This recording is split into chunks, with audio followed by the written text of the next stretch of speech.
Bear with me, just testing to make sure. Okay, we are here. We are live. I am Savage Squishy 86, and this is our continuing live stream of Resident Evil 3, the OG version. It's been a few days, so I am back, ready to get back into the throw of this and finishing this puppy up. We are at the tail end of it, so we are going to pretty much make a quick and easy scale of that. When we last left off, we had pretty much rescued Jill with the infection of the T virus, thanks interventions of Carlos. We obviously also know that Nemesis is alive and well, and even more stronger than before. When we last played, basically we left off with Jill resuming control and her pursuits to get out of Raccoon City, with the continuum of making her way outside of the St. Michael's Clock Tower and on her way to the Raccoon City Park. So, without further ado, let's get right into the action with that. Really looking forward to wrapping this up so we can get on with our next game and essentially just really kind of milk whatever's left of this for this instance. I'm really looking forward to finishing this and ultimately getting myself able to play Mercenaries mode.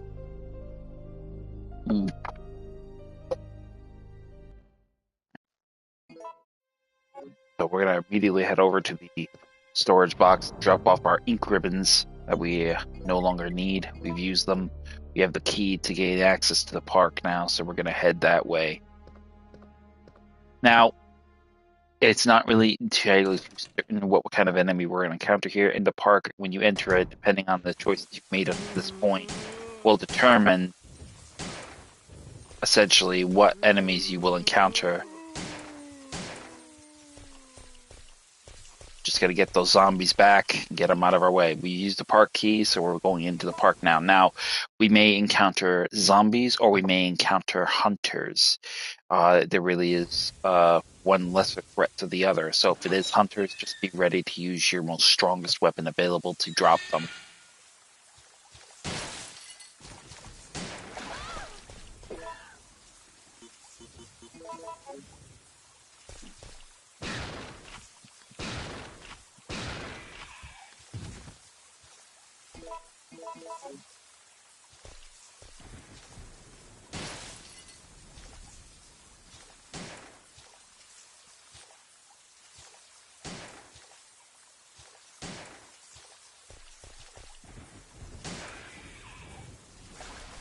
They're pretty strong with the power of a handgun, so you can kill a hunter if you have a good sight line on them in their position. But you can pretty much see that the entirety of the park's entry point is mapped out much like an H symbol. So the explosives of the lanterns is pretty much evident, but they're kind of mixed with results. Sometimes they hit the mark and they do a good job, and then other times they really don't do much of anything.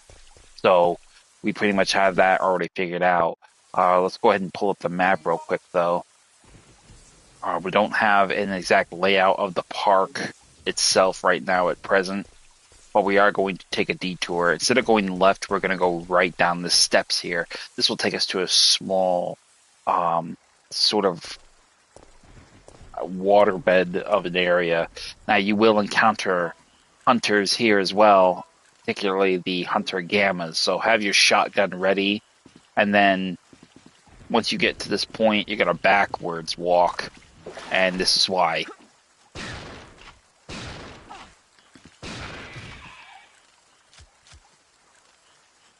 You will take a little damage, that's okay. Not a big deal.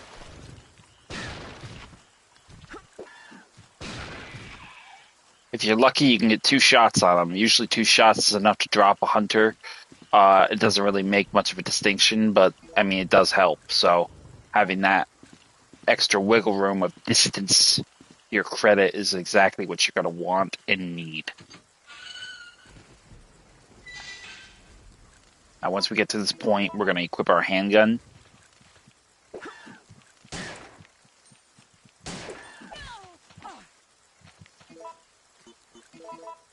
Heal yourself real quick.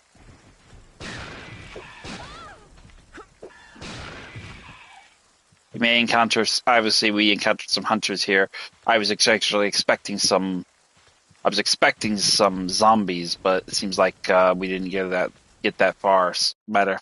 Oh, okay. Okay, let's go ahead and equip our handgun for that. We can catch that one hunter off guard.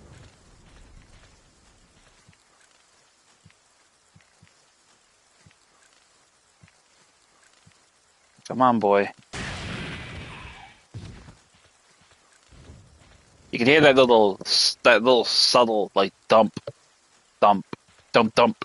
Basically, the thump thump is him basically backstepping back. So we're gonna need this key. This is the reason why I took the right key, because essentially that key is essentially gonna get us into the left area. So written orders to the supervisors. We have a file on this body. Mission requirements: Bravo 16. 1. Obtain and secure sample of all the information pertaining to this case. Observe and record combat data on the UBCS. Destroy all the evidence, including the medical facility that has the medical treatment data. Check the guinea pig's ability to accomplish the mission.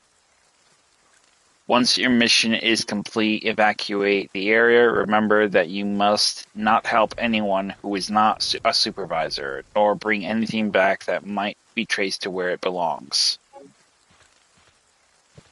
So once you get that, we're going to head down the slope here, and then basically there should be another item or something at the end, I believe, or probably not. Over here on the body, there is some Magnum bullets, so take those. Definitely need that for the Magnum. Here we have the rear gate of the Raccoon Park. It's locked, so unfortunately we can't gain access to it, but over here there's a sign saying no trespassing beyond this point.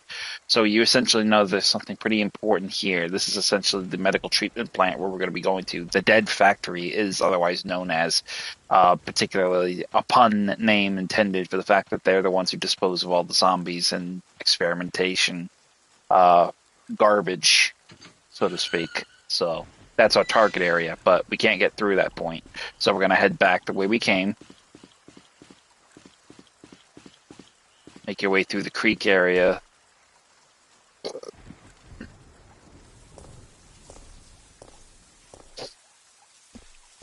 And then once we're here, we're going to make our way back on over and proceed into the other area. Now, this will take us into a cemetery. Not exactly the best place you want to be when you're, like, dealing with zombies. So, but the key is basically going to be the Raccoon Park Graveyard. Who the hell puts a graveyard in a park? I don't know. Over here on the wall, though, as soon as you enter this area, you'll find a map of the park. Like the park map. In the far back of this area, you'll find a couple blue herbs and some green herbs. We will take them all.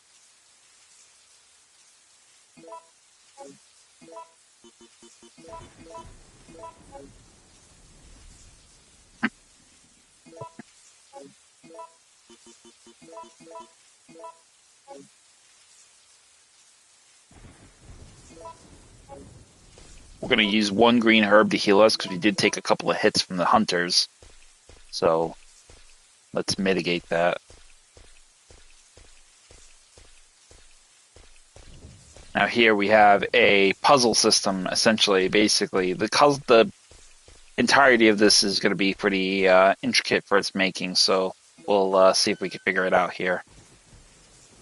So basically how it works is you got these two silver cogs, you got the two black cogs. There's basically going to be a layout of functions that we're going to need to get working here. So 2 and the black will essentially get a number of different sort of solutions with the water, but we need to get the water lowered. So the essentials of that is basically going to be that we need to get all of these pretty much operating in the same sense. So we're basically going to need to increase water pressure enough to where we can get all of the geysers working and putting out basically getting the power work, getting the water lowered. So we're going to need to reverse it to where we see 2 white ones on top, 2 black on the bottom,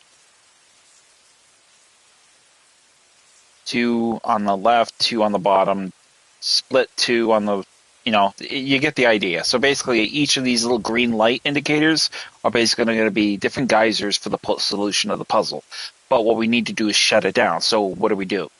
Well, we need to get the 2 white ones on the bottom and the 2 black ones on top. That is the pattern.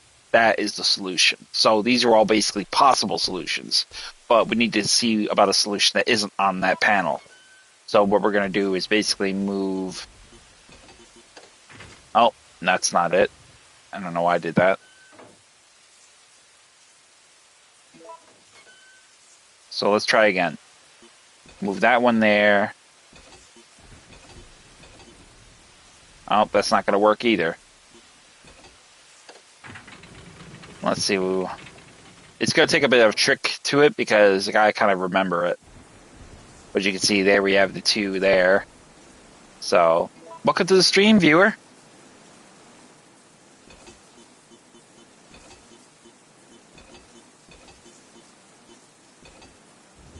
And I think we got it. And this will get us out of here. This will lower the water and enable us to get out of there. And that is why, because we want to go, there you can see the puzzle. Actually, that's where the solution of the puzzle is. So that's actually going to get the gate open. You need to reverse it in that order. So once you've done that, you can pretty much navigate your way down here now. The hatch leading to the cemetery through the sewer is going to be open to us. Now we can take it. But this is one of the elements that was really cut from the remake, which I was very not happy about.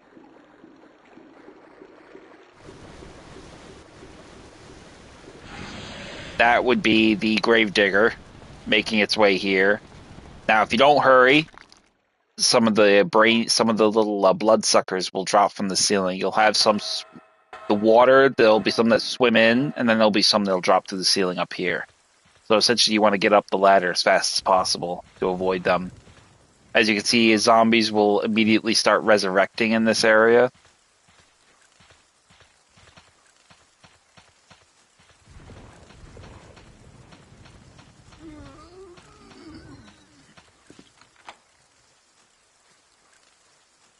I think we made a mistake. I gotta rewind it because I actually went the wrong way. There's some items at the end we can grab on the left. I want to grab those. See, red herbs. There we have it.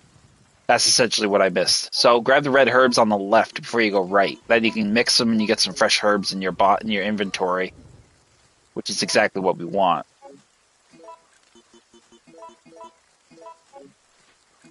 Then we'll go ahead and use what's left of our M37 special.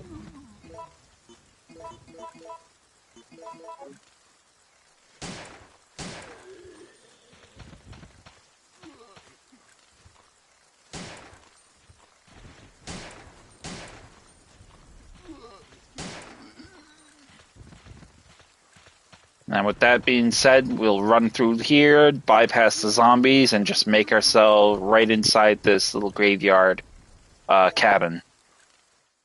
I think it's a graveyard, the gravedigger's cabin. This is where he lives. And in here, you will find a number of things. Numberably, you will find a bunch of gunpowder, as well as some other resources, particularly key items relevant to the next stage of our progress. So let's go ahead and get these pretty much ready. We're definitely gonna drop some stuff off. So head into the back here, and this will be a save area, storage area.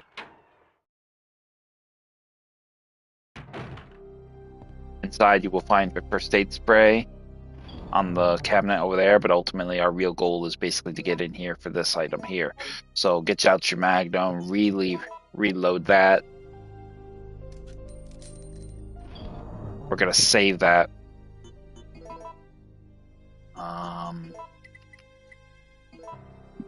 Definitely gonna probably need our gunpowder mixtures here, so let's get everything ordered here.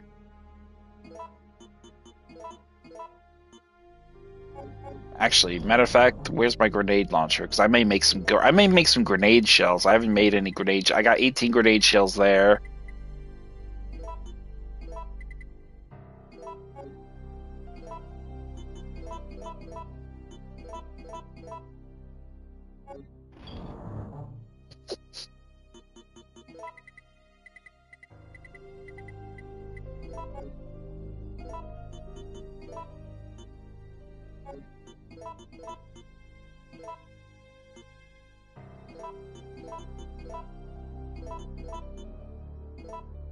There we go. Got five freeze rounds. I want to use the freeze rounds only because we have the measure of fighting the Gravedigger here as soon as we try to leave, so we're gonna want that resource. Gravedigger is very vulnerable to acid shells as well as freeze shells, but we're gonna definitely make the most of it with that capacity. So, yeah, we'll put that away. Matter of fact, I'll take that with me. No, I'll leave it. I'll take it. I'll get rid of it. And we're gonna need our lighter as well. So grab your lighter because you're gonna need that for a puzzle that we're gonna need to solve. And I think we actually get rid of it at some point. So let's go ahead and just get that out of here. Hope you're having a great afternoon, viewer, and weekend is good to you.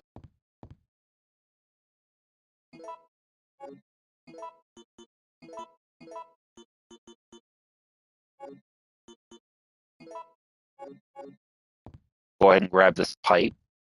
And this is going to be important.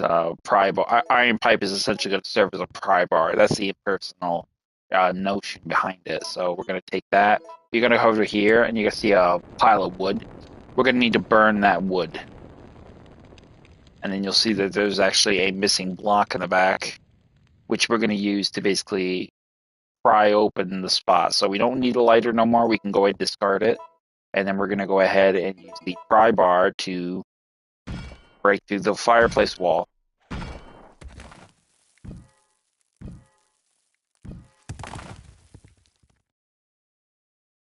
And then that will take care of that. Now we'll head on through here, and inside we'll find a number of things of relevance. Number one, note the file on the table, and that will be a supervisor's report. The endurance ability of the contaminated guinea pigs is truly incredible. Even when shot in a vital area, they can sometimes survive for several days without taking care of the wound. However, after prolonged exposure to the virus, the guinea pig's intelligence level decreases to that of an insect, even though reviving the dead seems too disgusting. The virus may still be of use. If we inject the virus into our POWs and release them, they would return to their units and then turn into zombies. This plan may work well for us in the future.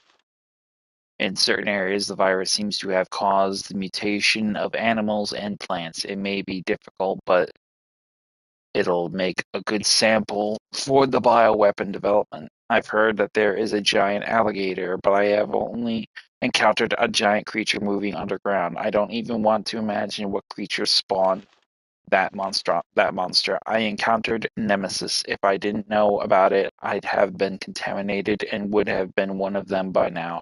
If it is still walking around in the city, the mission is not yet over. STARS members must be very tough since they have survived until this point. However, they cannot hold out forever.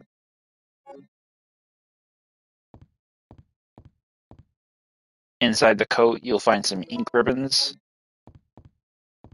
Over here on the body, basically there's a console here, basically set to auto receive mode. Over here, another file, and then on top of that, there's a key on the desk in the corner you want to take. Text and attention, the Raccoon City project has been abandoned. Our political maneuvering in the Senate to delay their plans are now futile. All supervisors should evacuate immediately. The U.S. Army is going to execute their plan tomorrow morning. The city will be obliterated at daybreak for sure. Grab the key, and this will take us. This will be the back gate key for the park area.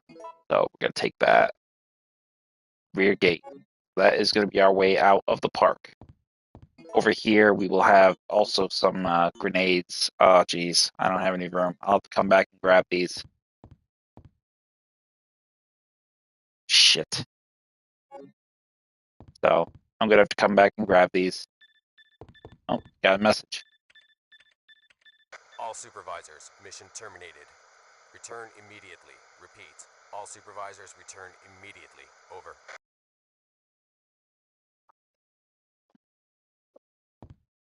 Once we've gotten that cutscene over, we're going to head back through the little fireplace.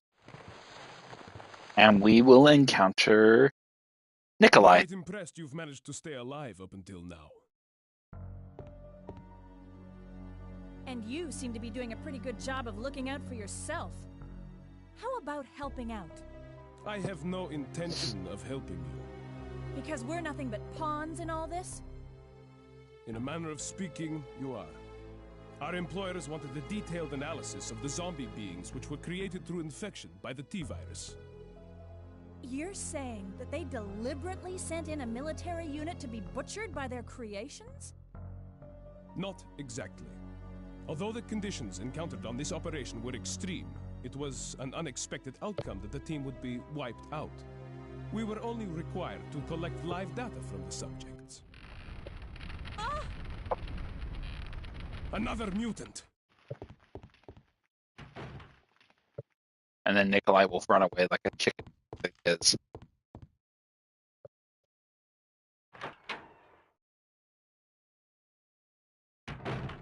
So now, what we're going to do is we're going to prepare, because we obviously got a fight coming, and we're going to want to be ready for it. So, let's go ahead and get ourselves ready for that action. Make some enhanced handgun ammo.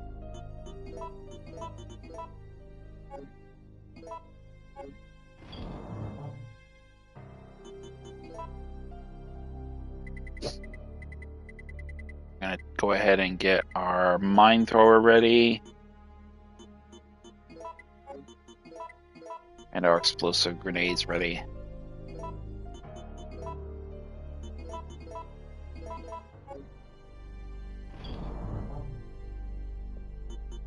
We'll go ahead and put that away.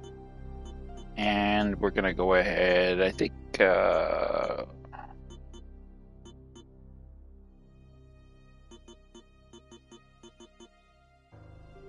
yeah, I think I'll be okay for now with this.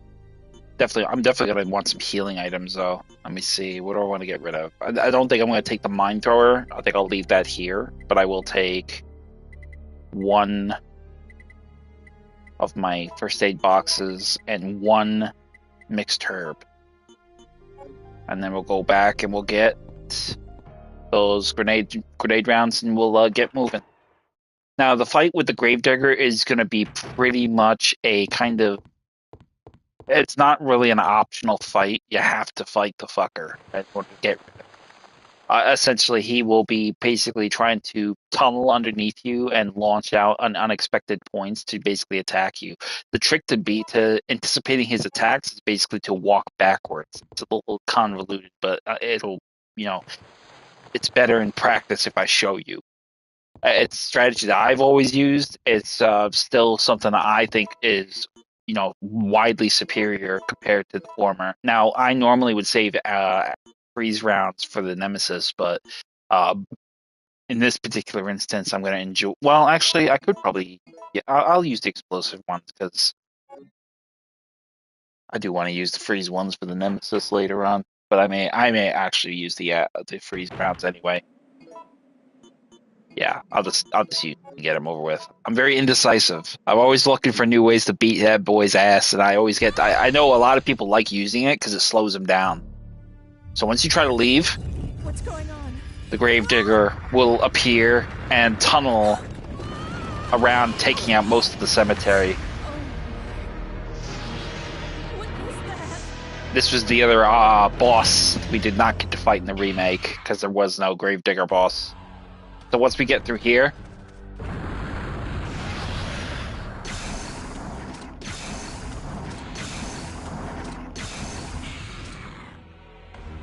once you drive him off, he will tunnel back underneath and try to get away from you.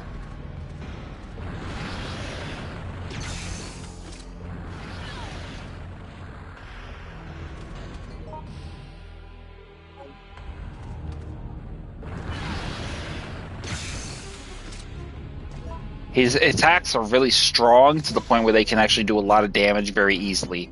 So it's just relatively important to try to keep your distance as best you can.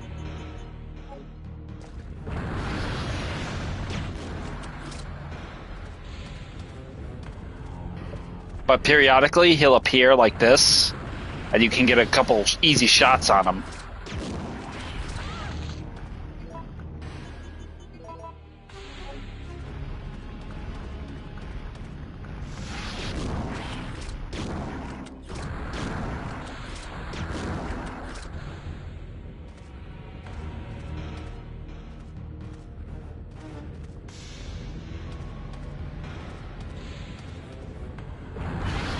Oh, you fucker.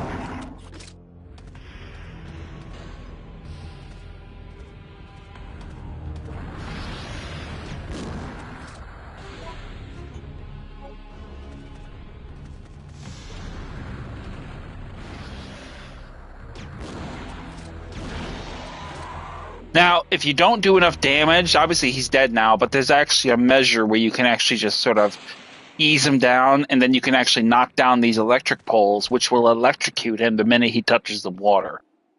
We obviously bypassed that because we did so much damage with the grenade shells, but that is essentially what the real pattern of taking him down is. And it's especially helpful if you're low on ammo. Obviously, we're not hurting for ammo, but that is entirely the reasoning behind why I wanted to take the handgun with me in the event that these electric poles did fall down. So the gravedigger will have pretty much been killed now, and a piece of fencing has dropped down at the far end so we can get out of the destroyed graveyard section. Once we get up here, we'll take the ladder back down into that tunnel area that we initially were navigating earlier, and we will make our way quickly out of the area before we get bloodsuckers on us. Now, periodically, you may get grabbed, you may not. If you're anything like I just did there, I just juked to the left, and they avoided me completely. You can actually avoid them pretty easily, those little bloodsuckers.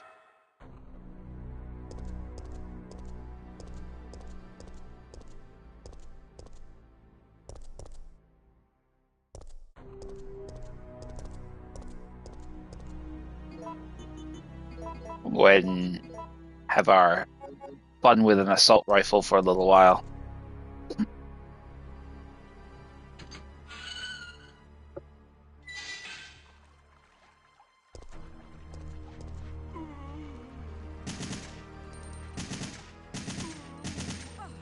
Oh, you fucker.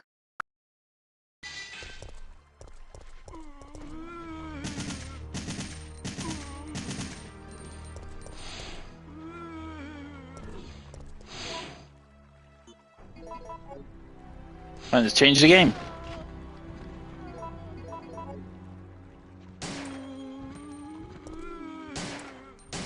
Get back. Come on. Oh my god, I'm getting really annoyed now.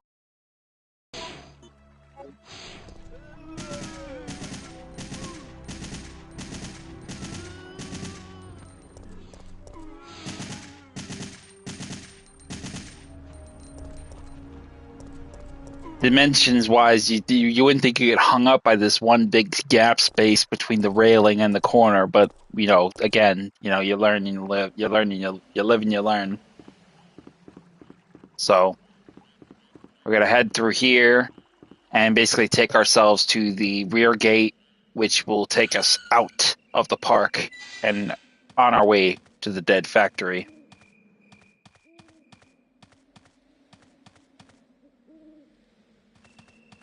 Weather report from my Alexa. We're going to go ahead and use the rear gate key. This will enable us to remove the chain and then get the gate open.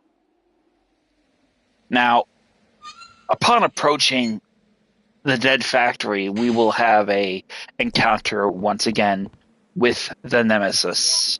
So we will definitely probably have our wits about us in this. So have your shotgun handy. Now we will have a choice to make.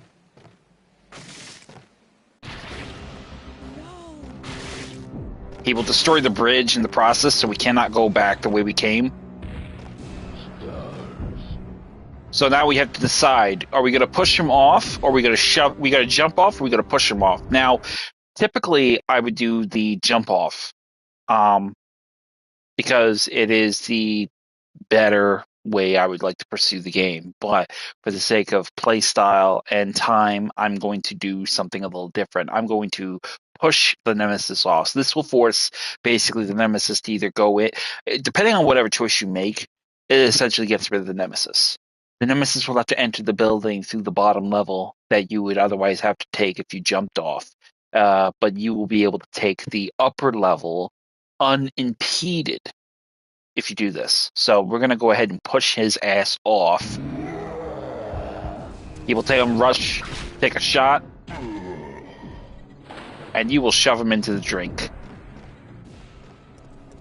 And once he has pretty much been disposed of, you will be able to enter the building of the factory. Now, this, of course, will change the layout of the events. Instead of, you may encounter hunters in the lower level, or you may encounter drain demons, or you may encounter brain cells. It's hard to say really what you will find, but essentially whatever choice you make will determine the area's enemies and occupants. So head on through the passage and head through the door at the far back at the hallway. Carlos. You will find Carlos. Jill, listen very carefully. They're planning on launching a missile directly into the city as soon as day breaks. The explosion will be powerful enough to destroy everything. Are you sure about that? Positive. I heard it straight from a supervisor. They'll go this far to cover their tracks? Come on, we have to hurry. There isn't much time left. Not really them going that far, though. I mean, that's the writing at the time illustrated that was the case, but far from it. It was actually the government's intent to basically keep it from getting too far. So, but anyway, on the desk you'll find the manager's diary. April 25th. Today is my 30th birthday. I transferred to this facility today. I am very happy because the work environment is very different from the life in the university. Yeah, no shit. May 14th. The disposal systems has been completed. The disposal system has been completed. Using a special kind of gas, it can decompose the cells of the guinea pigs. We have to try this out before beginning practical usage of the system, since it is not 100% stable yet. May 20th, so in 6 days. While I was checking the treatment room, the door shut and I was locked inside. I couldn't get out for 1 hour. I guess even if you have the key card, it's useless when you are locked inside. June 7th. The guinea pigs we have to dispose of are increasing. The system is not working smoothly. The laboratory staff doesn't listen to my opinions, and I am getting extremely frustrated. July 16th. We can't dispose of all the bodies, and the quality of the liquid medicine is not good enough either. July 29th. Though the function of the system decreases, the number of the bodies we have to dispose doesn't. The infection level has increased, and the antibodies we are using is no match for the new mutation of the virus. Some of the workers have been infected by the disease. I have continued to work, but I always keep a gun with me. I must remember to save one bullet for me. I want to weep. I don't want to die here. I swear that I'll lose my mind if I imagine how painful the death will be. I guess you should have stayed at the university then, huh, Parchesi? In any case, in here you will find a number of boons to our benefit. Number one, go ahead and grab the ink ribbons. Not like you really need them, but my OCD complex is not going to let me just leave it there. So grab the ink ribbons. And we're going to go ahead and drop them in there.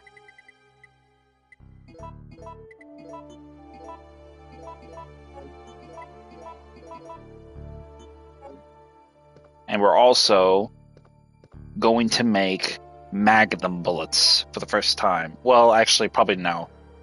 No, I don't think we're going to make magnum bullets.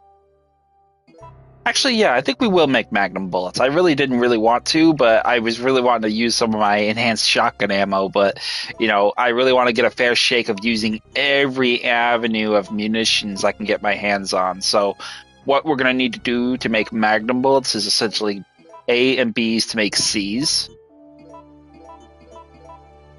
2 C's will get you some freeze grenades. A single C will get you regular grenade rounds, but 3 Cs will get you magnum rounds. So grab the first aid spray as well. And the facility key, which we need as well.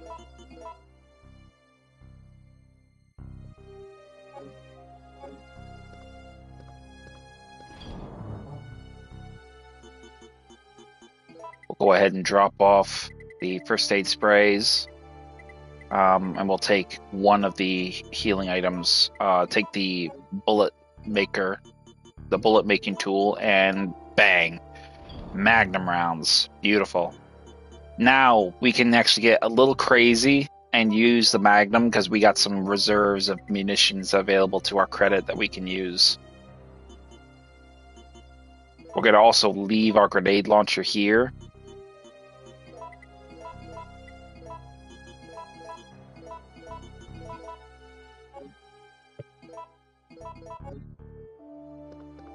And then over here, check the locker. I don't think we could check it. No, doesn't look like it. Okay, I wasn't exactly 100% sure, but I wanted to be sure. So head over here through this red door with the door with the red light over it. And this will take us into a power generator room of a sort. Over here in the side, you'll find some blue herbs. We'll go ahead and take those.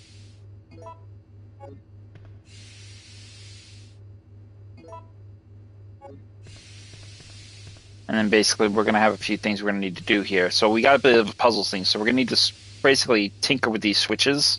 This will turn one valve off and then turn the other one on. Then we're going to go ahead and turn this one off. Turn this one off.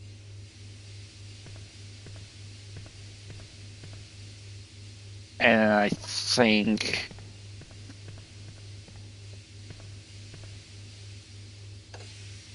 Okay, looks like we have to do it the other way. Go ahead and turn this off. And then now basically we'll turn on the smoke over there. Basically, okay, here we go. I think I know what it is now. So we're going to turn that one back off. And we're going to head around. Oh, we can't go that way. Okay, nope, not right. Let's try this again. Turn that off. Alright, here we go. There. Now we turn that. We got to go around the other side to basically get that working. So now we're going to turn this off. That'll turn the upper one on, the upper one off, and the bottom one on. Then we're going to turn this one off, switch this one off. And I think now we can get to the other side. This is essentially what we want. We want to turn off.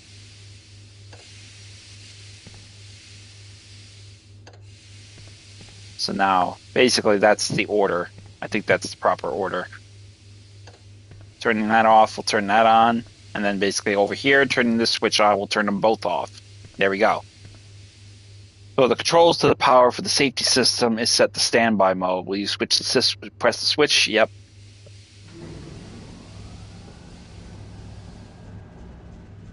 Power has been supplied to the safety system.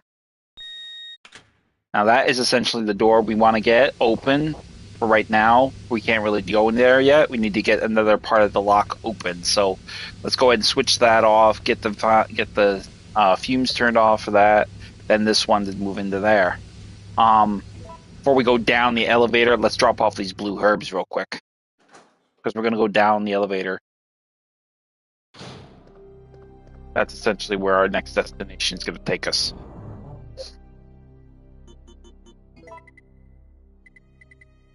Matter of fact, let's go ahead and get our... Okay, here we go. Got any green herbs in here? No, it doesn't look like it. Alright.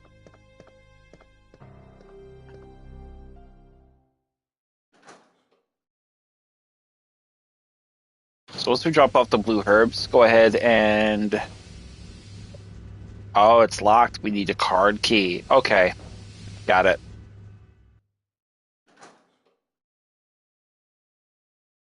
So, okay, we obviously can't go down the elevator quite just yet, obviously, so we're going to have to go out here. Now, the second we come out here, we will probably have either a hunter or a drain demos on the side to our right.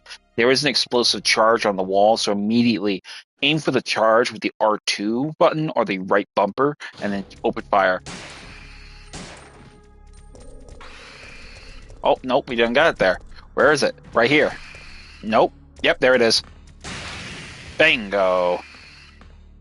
I was wondering where the hell it was. It wasn't on the wall, so it's actually over here. So if you come right out, just beeline it around the corner, make them pursue you, but make sure you have good, ample distance away from the explosive so you don't get caught in the blast or get killed. Using the facility key, enter the first level of the treatment room of the dead factory. In here, you will find some hunters. Go ahead and drop them. Nope, we have zombies, not hunters. Okay, I'll take it. So we'll go ahead and grab the dead factory map off the wall here.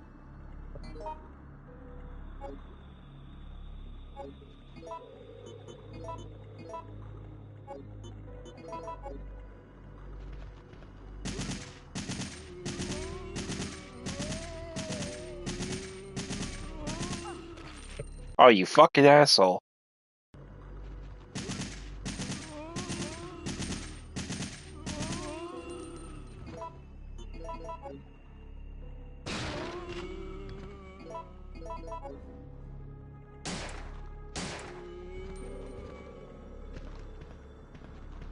Now, once we get to that point, over here, you'll see something sparkling. That will be a system disk. We need to take that with us, so grab that and take it. Then head around the side here, and you will see another zombie basically just moseying his way around. Ignore him. He's not relevant. We do have a couple green herbs here, so we'll take 2 of them. We'll leave the other one for later. We don't have the inventory space, so we're going to need to basically just kind of like make up for what we can grab and what we can't grab. Matter of fact, let's go back and drop them off. Let's drop them off.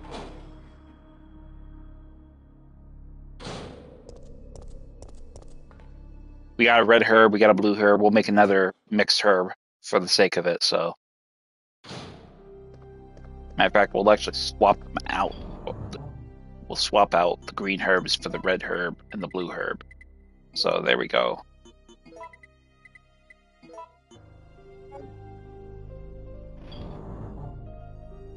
And let's go ahead and drop off the.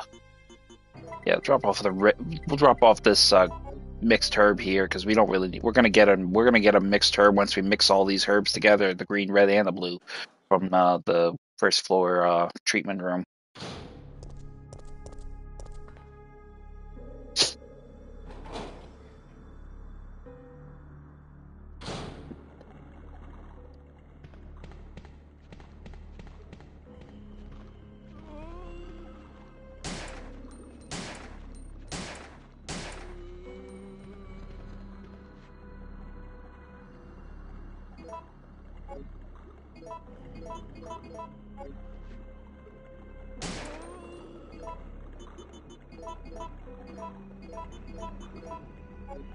So once we drop the zombie and gotten the herb, go ahead and head over here.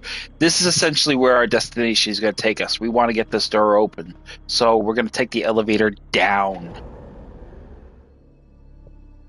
And then hopefully down here we will only encounter drain demons, zombies. We're hoping for zombies. Drain demons will be the next best option. The worst option will be 3 hunters, which we need to quickly dispatch. We got a brain sucker. Oh, you fucker. He was right on the money, too. Let's have our shotgun ready for that action. I didn't expect him to be, like, right on our ass. So, take the elevator down, and then immediately, as soon as you disembark from the elevator, aim and fire on the brain sucker before it grabs you. Oh, no! Oh, no! No! Hell no! Hell no! No, no, no, no, no, no, no. We are not. That is not happening. That is not happening. Oh my god. Oh, come on, man. Move your ass, girl. Oh, fuck you. That is ass, bro. I can't believe they did me like that.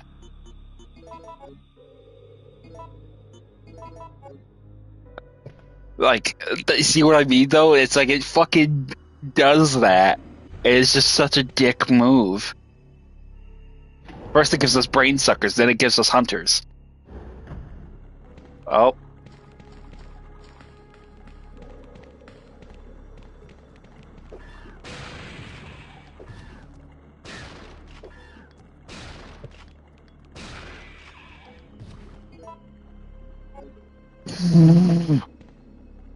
Wow. That was a pickle now, wasn't it? Over here, you'll find some shotgun shells on the bottom drawer, so that's good. We can actually reload our M37.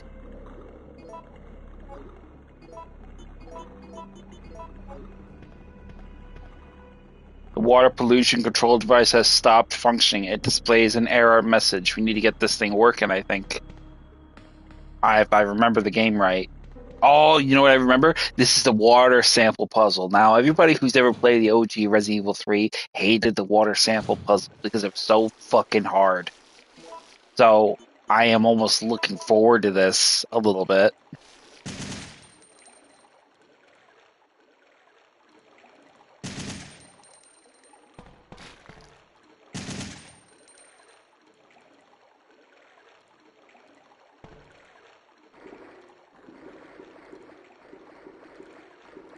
This is essentially where the Nemesis came into the building, by the way. If you do jump off, this is your starting point. This is where you will start the level of the Dead Factory.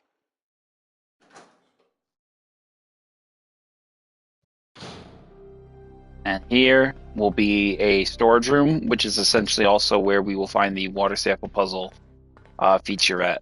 So over here, a file will be here. Security manual.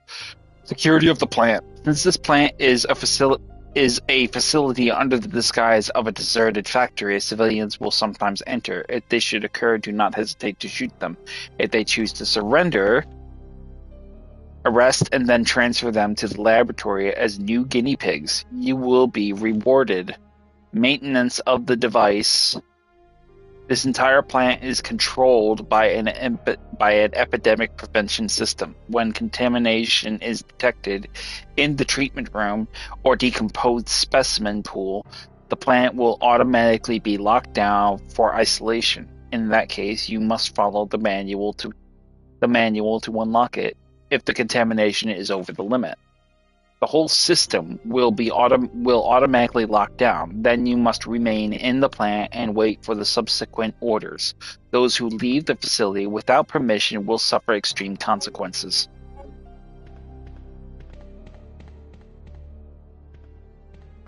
Over there, you'll find the water sample puzzle on the wall.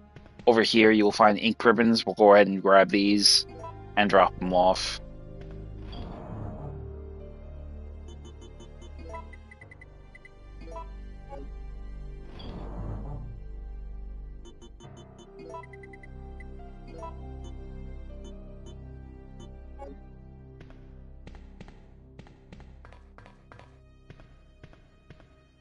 Get the water sample, and this essentially will be the beginning of probably one of the hardest puzzles in the Resident Evil 3 OG version you will ever encounter. Not many people appreciate this. I do.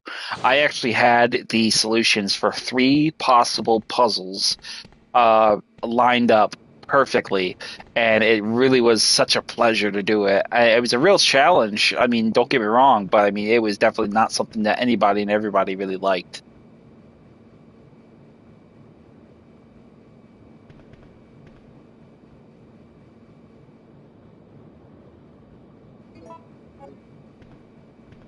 I believe that we can use the system disk here, or no? No, this may be a key card.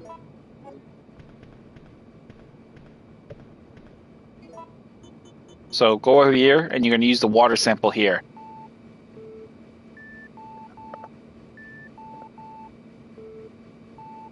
Now, this is actually the complexity of this, okay? So it's basically kind of like a kind of Tetris kind of layup in terms of the puzzle. So you essentially need to get columns in order, A, B, and C, to basically create this pattern on the top end.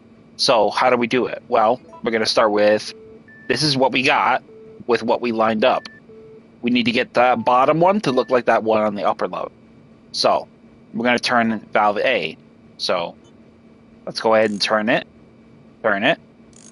So it's going to be 2, 3, 4 turns to the right for A. Bear that in mind. All right. A, 4 turns to the right. B, it's going to be, let's see, 2, 3, probably not 4. Probably not, no. No. Okay, so we're basically going to go with that one. It's going to, I think, maybe 5 turns to the right. I'm not entirely sure. I wasn't counting. That's on me. I should have counted, and I didn't count, so I apologize for that. But now we're going to go to C. Now let's go with... Try to... Not the right. This is not a very easy puzzle, so do not get frustrated with yourself. Be patient. This is going to take some time.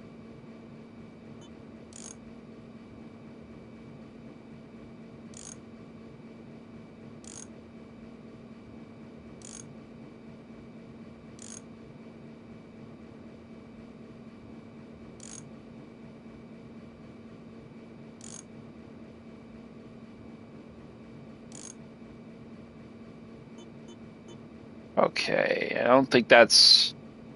I think I gotta move the B one.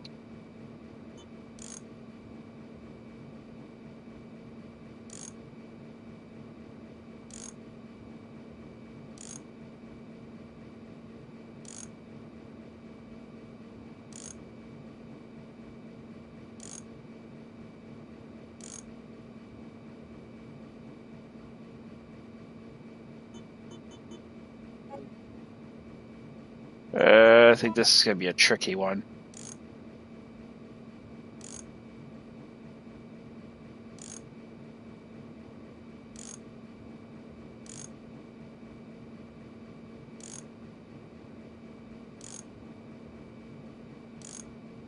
I don't think the one. I don't think the A one on the A one at top is going to be right. So let's check. Let's try a different pattern, because I'm not seeing where it's really going to line up perfectly. Okay. No, that's not going to work either. Shit, this is going to be a tough. All right, I think I have the right one with A. A is in the right spot. The problem is I got to figure out what the right spot is for these other two. All right, I think that one is spot on. Let's check it.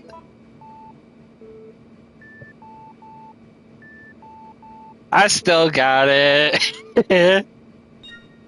Fucking 20 years later, and I still remember this puzzle so well. I love it. So now that we've solved the water sample puzzle, that will enable us to get access to the upper door and the back on the second floor. So here we are on the first floor at the lower level of the dead factory. That's where we need to go.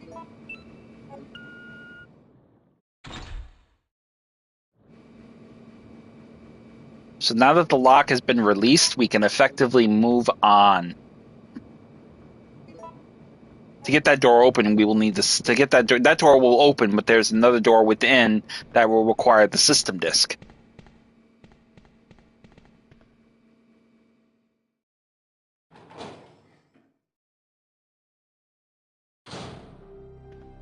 So once we have ourselves pretty much well established there, let's go ahead and do a quick sift through our materials.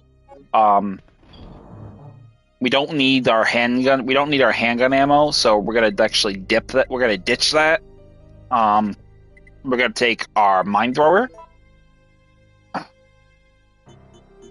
and we're going to take our acid shell loaded grenade launcher. Oh, you know what? It just occurred to me. I know what that chip's for. I know what that little. It's not for that chip puzzle downstairs. All right, this is important because you're gonna need this to get a really powerful weapon. before you leave this area, I am so glad I remembered. It just literally dawned on me. So before you get, you have this thing here. Basically, there's going to be a tiny slot where a plastic key card can fit. So that is going to be this.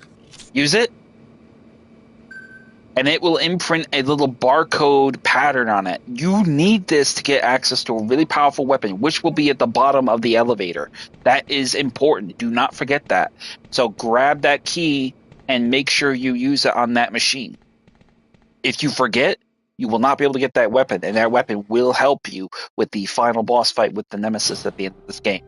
So do not freaking forget it. It is important. Very important. We're going to put that away, and we're going to grab the acid shell grenade launcher. As soon as we find it, there it is. And one of our first aid boxes, including a medical herb.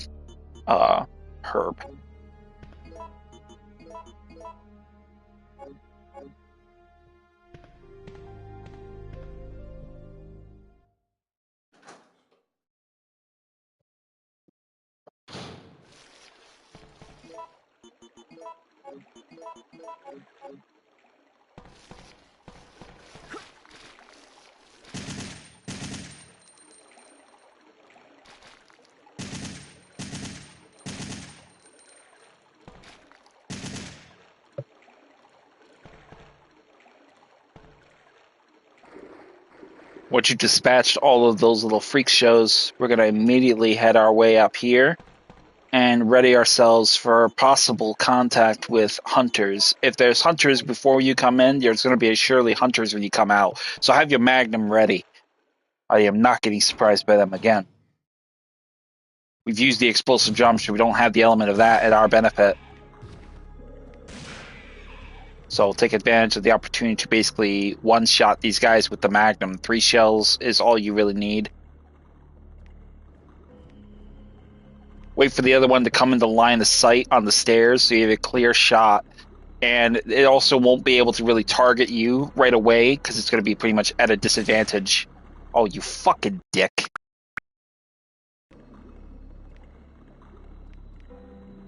It's ready for that shot. Got you.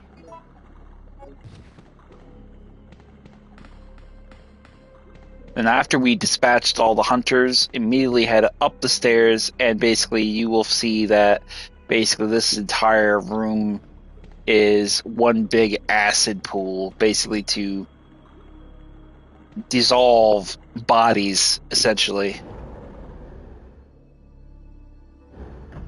Once we get on the elevator, take it right back up to the 2nd floor again.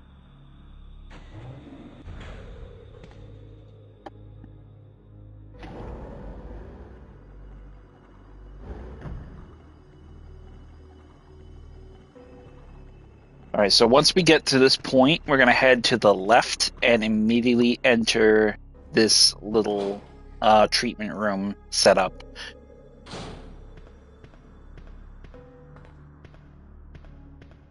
Attempting to move beyond this white smoke will be shot at by Nikolai. Nikolai? So, you want to get out of here alone? Is that your plan? I made certain none of the other supervisors survived. Since I'll be the only one who knows what really happened, I'll have more bargaining power when it comes to discussing my bonus. Then why kill me? I'm not on their payroll. They want you eliminated for reasons of their own. The amount is modest, but there is a reward to be claimed upon the confirmation of your death. That's great. Except I have no intention of contributing to your retirement fund.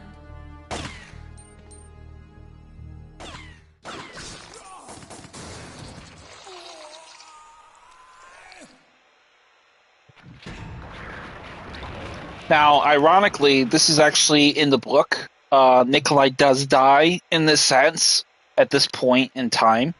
The Nemesis kills him, basically. So upon reaching around the corner where you will find Nikolai's body, being dragged and mutilated in the balcony, in the ductwork above you. Now, if you took the other route, where you jumped off, instead of pushing the Nemesis off, you jumped down into the ravine, you essentially would have to kill Nikolai yourself, or let him get away, because he will beat you to the helicopter, and you will have to shoot the helicopter down. But this is essentially the other way he ends up biting it as well. Over here, the key to the door will essentially open. Oh man, we forgot the system disk. So we need to go get the system disk. I forgot about it. You need the system disk to move beyond this point. So let's go back to the storage room up here on the second floor. Get that disk. That's so stupid. I can't believe I did that.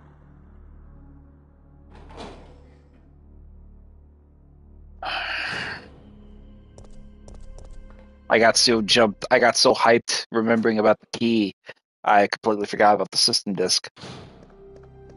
So once we get here, go ahead and enter the storage cabinet here, and then grab the system disk. We won't even really need to worry about healing items, so we'll just go ahead and grab that.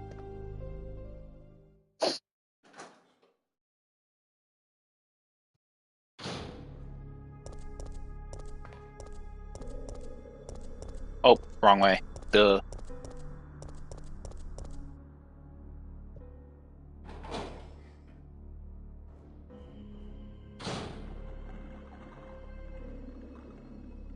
So once we get through that point, we're going to immediately head over here and get right back to where our action was and proceed with the next stage of that action. So, head over here, ignore the bleeding liberal asshole that is Nikolai, and grab the door.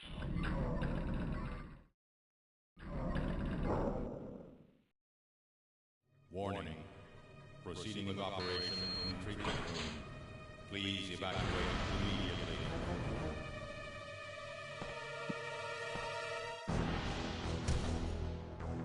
Stars.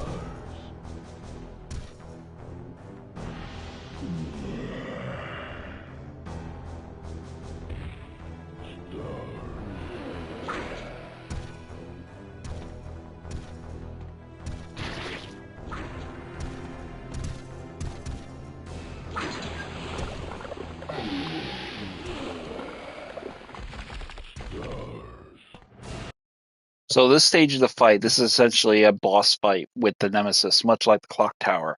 In this particular scenario, basically, we are trapped within the treatment room. We have 3.5 minutes at this point going forward to put the Nemesis down and get out of the room. If we don't, the floor will open up, and we will drop into the acid pool below with the Nemesis. So essentially, he wins if the timer runs out. So, taking advantage of the acid valves here, we essentially need to wound him enough to where he drops to a knee, preferably in front of it or near it, and then essentially take advantage of the acid as it melts his body. We need to destroy his body. So as we can see, he is obviously wounded, and he's going to be significantly slower now. He's going to be like shuffling around. The next major two attacks will the next major attack from the acid will essentially melt his other arm off, so he will only have the one arm. The second attack will melt his head off, and then the third attack will essentially be the coup de grace that puts him down for the count. However, in order to effectively make the most of it, we need to basically do all of the above by using the acid balls, the acid valves. Excuse me. You can kill him without using them, but you would use a lot more ammo. So try to do it as best you can.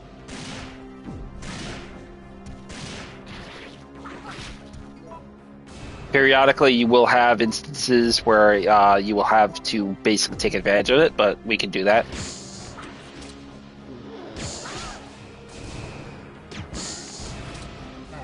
And that's what we got right there. So equip your pistol, and that will burn him.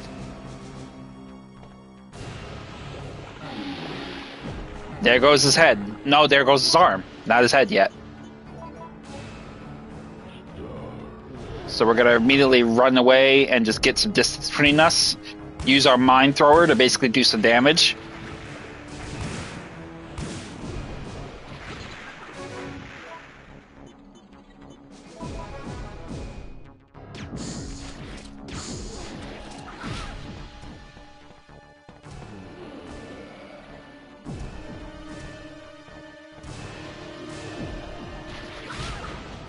Periodically, he will do the lance attack, which will be pretty damaging in itself. So you want to try to avoid that as much as you can. Sometimes it's going to be a little harder than not, which in that case it was a little ass, but.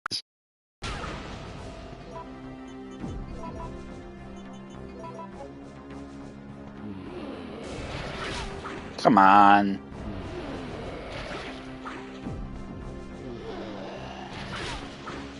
Oh my god.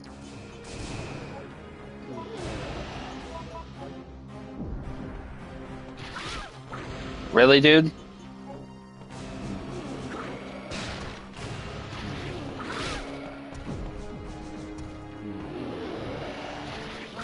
Oh, come on. What the fuck?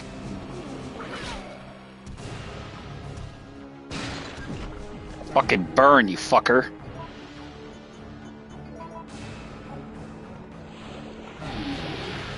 There goes his head. So now he has no head. Essentially, the body is literally little by little, it's like literally losing its mojo. So now he's just attacking blindly.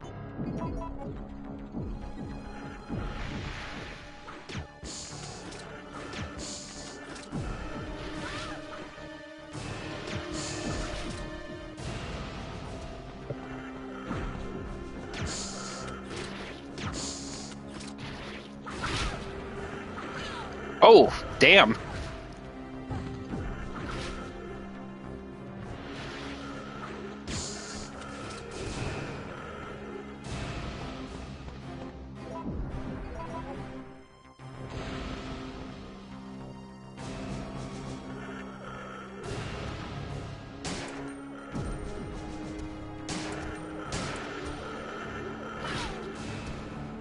Trying to get the freaking thing to... Oh, come on. Jesus.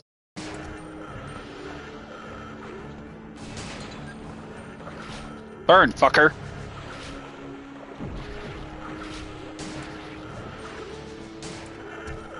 And that'll be it. That lance attack is like really strong. I mean, you can die so easily to that if you're not careful. So you got less than 1:15 in the ground. Essentially, the Nemesis has been melted to nothingness. The parasite is essentially the only thing that was controlling it at that point. So once they get the cutscene, grab the key card and get out of the room. We'll go ahead and use our first aid spray one more time. And using the key card, we will get out of here.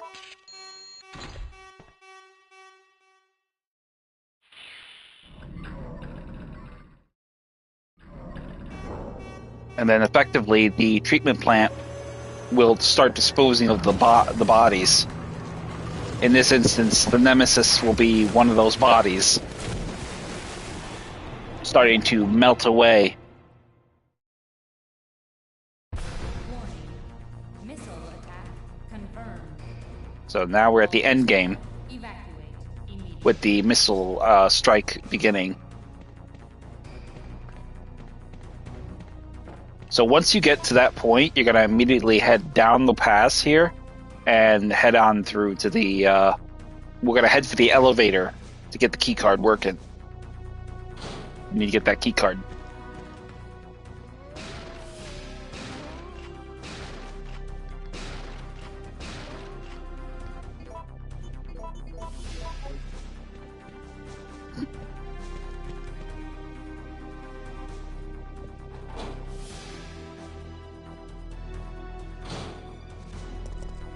So before you head left, you're going to head right.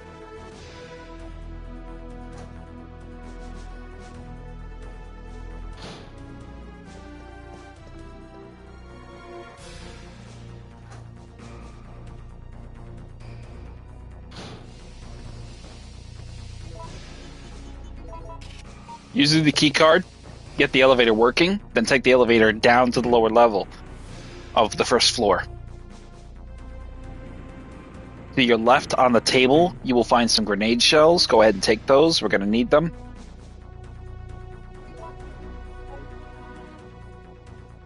Oh, we forgot. We got to go back. I forgot about the key. I forgot about the key. Again, I forgot something.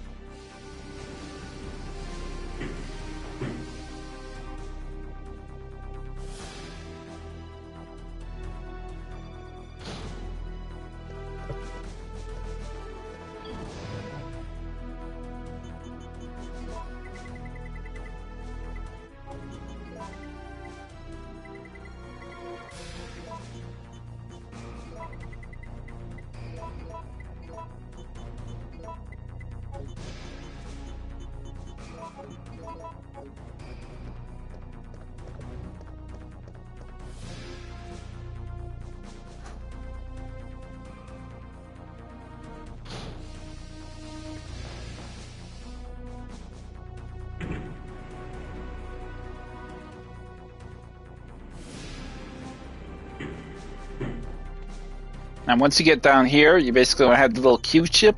Go ahead and use that key chip, and inside you will find a rocket launcher. So go ahead and take that puppy, and then let's get ourselves suited out with the necessary armament we need for the next fight to come.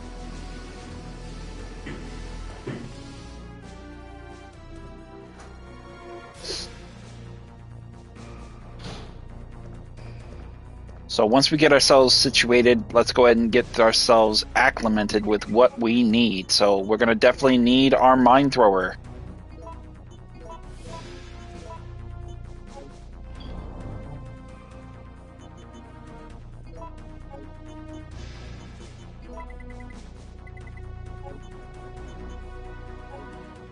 Actually, let's go ahead and we'll get ourselves assorted with a save room and an item box further down the path. So let's continue on.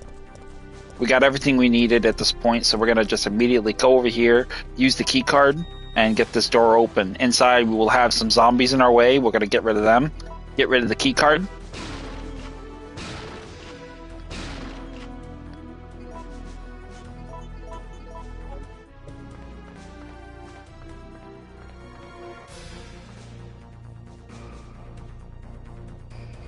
Grab the 2 green herbs here.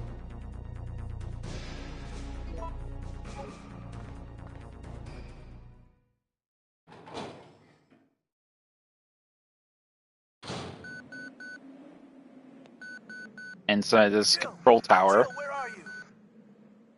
If you can hear this transmission, respond immediately. I'm here. What's up? I got us a ride. The chopper engines are running and ready to go. On my way. The city's about to become ground zero. Hurry up! And don't forget to take that device with you. What does it do? That device tracks the distance of the approaching missile. Make sure you bring it with you. Now listen to me. Don't give up. We're both gonna survive this. Just get over here! So she will pick up the portable radar receiver, which will enable you to keep track of the missile as it's approaching your target point. So as you can see, it's in search mode right now. So essentially, it's looking for targets. In here, you will find some magnum bullets, as well as a first aid spray. We're going to go ahead and use our green herb. We can pick it up. Now, once we activate this thing, the missile will appear on your radar and the timer will start. Warning. Missile attack confirmed. Warning. Missile attack confirmed. Emergency level D. All personnel evacuate immediately. The door will shut, and then essentially will leave us with no option but to move forward. As you can see, the red indicator on the map of the radar will essentially be the missile approaching the city. So we need to get out of here before that thing reaches the center. Down here, you'll find a number of zombies. Go ahead and just drop a few of these items off. Go ahead and grab the magnum bullets. Let's grab everything we need. We're not going to need the handgun anymore, so, I mean, we're kind of overkill with weaponry at that point, so we're just going to take this. We're going to take the Remington, we'll take the grenade launcher, we'll take the rocket launcher, we'll take the magnum bullets. You're pretty much swimming in firepower at this point. I think we'll leave this here because we don't really need that anymore either. We'll take the mine thrower.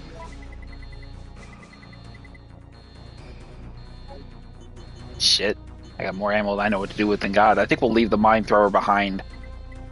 No, actually we won't. No, we won't do that.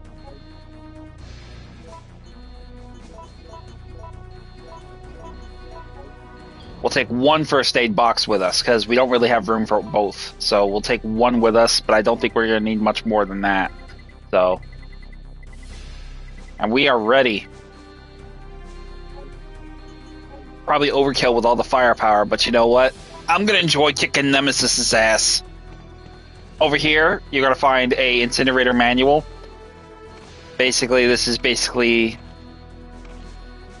The incinerator plant is one of the facilities that burns the disposable items which are sent from the laboratory. The incinerator burns the waste materials that cannot be decomposed at the treatment room. It also supplies electricity to the facility by a thermal power electricity generator. Part of the electricity is stored in the big battery installed in the facility's underground area. The electricity is used as an auxiliary power source. The auxiliary power circuit will be activated once 3 auxiliary circuit units are properly placed in their sockets. In case the circuits are not connected automatically, a person can connect them manually to activate the system.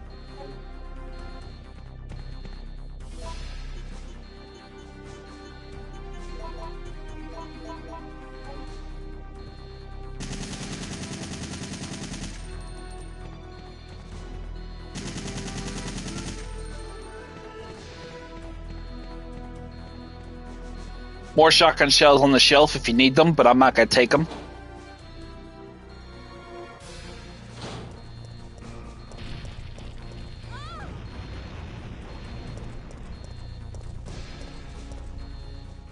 Out here, you'll find a number of little details, notably the burning remains of a tyrant, or Mr. X, if you will. Outside, an explosion will shatter the door, so we essentially will not be able to enter there.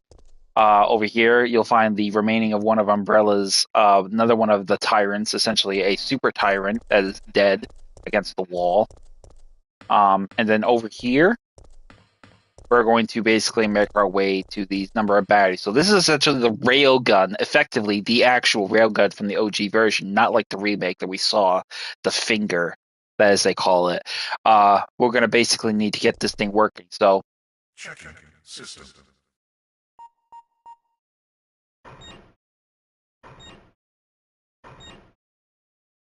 Checking battery. Warning, there is not enough power to activate the system. So in order to use the railgun, we need to get these batteries pushed into place. So, first thing we're going to do is head over here to battery 1 and shove it into place. And that's really all we need to do. At this point, the Nemesis will show up, or at least what's left of it. Effectively, the Nemesis has no body anymore. It is just the parasite that is using what's left of the Nemesis's body and is attempting to keep itself alive by feeding on the tyrant, essentially growing new appendages and mutating its size to where it's actually something to fight.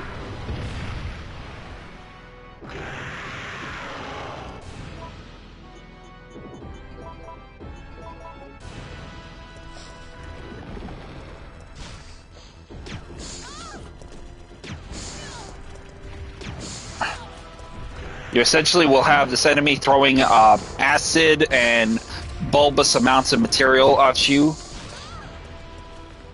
So we're basically going to need to just keep constantly moving to do as much damage to him as possible.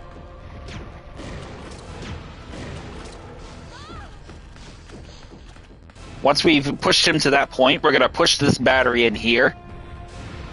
And that will basically force him to climb up and on top of the generator. Use this opportunity to get it to the far corner of the room, and then open fire on him from a distance.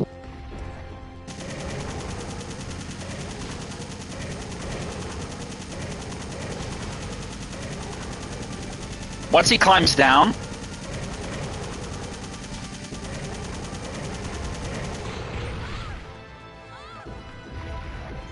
go ahead and use your rocket launcher to drive him off.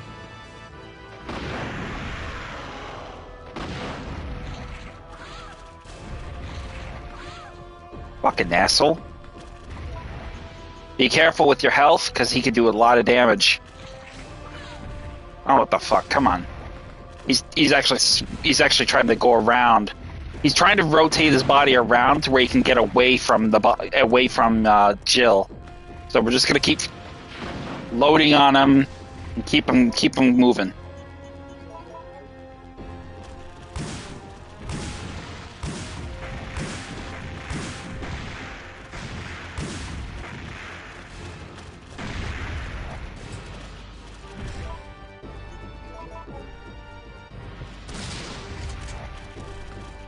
Keep firing on him, keep him moving. Just keep putting pressure on him.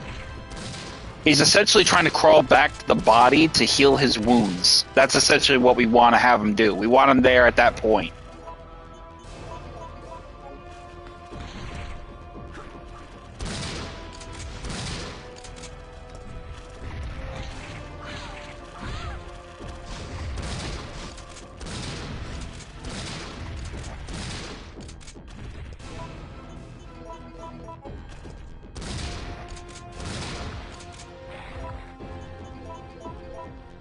You can pretty much hear that he is chewing on the body. That's essentially what he's doing. Now we're going to run over here and push the third battery into place. And that will get the gun going. Rail cannon has been activated. Execute. Quick charge program. Prepare to fire. So once it's charging up, we need to keep him there. You need to keep him there. I don't think he really attempts to leave, but for the sake of argument, I like to keep him over there and keep peppering him with gunfire. Just to keep him right at this spot. The one shot will essentially blow the generator thing out of the park and basically make it to where he is perpetually vulnerable. So we just keep laying into him.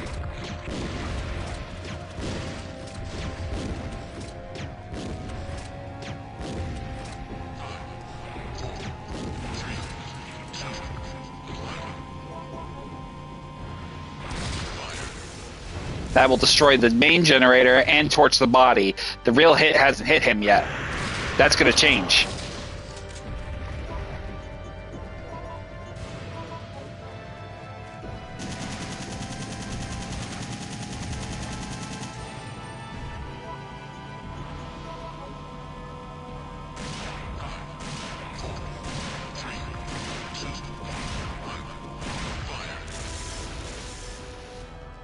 Bam! And that's a wrap for you, Parchesi.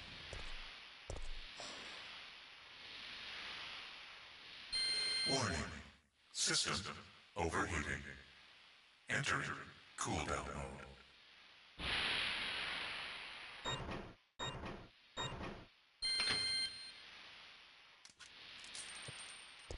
Now, essentially, the Nemesis will not be dead.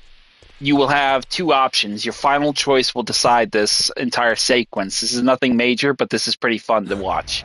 So you can either choose to evacuate. As you can see, the Nemesis is still trying to pursue you. Fucker is tenacious. I mean, he's got nothing left, but he's still trying. So you can choose to exterminate the monster or ignore it and evacuate. If you don't choose anything, he will essentially poison you. But that's it. That's all he'll really do. Basically like a final fuck you jab to the fact that you actually beat him. But effectively, you could just choose to exterminate him, and you'll get this really awesome sequence of events here. So if you don't have a magnum, she picks one up off the ground from one of the guards that is dead.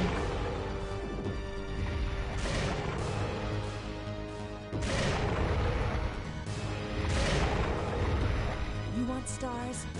I'll give you stars.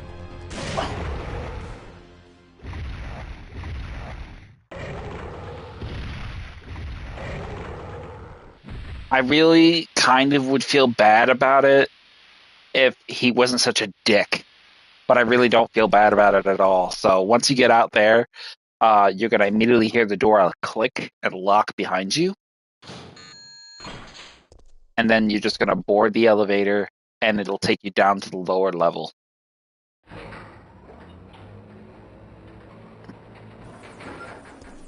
Jill! Over here!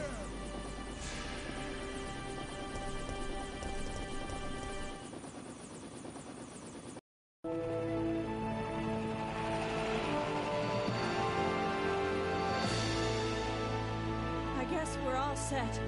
All right then, we're out of here. Oh no. It's here. And this is where it stops. It's time to go.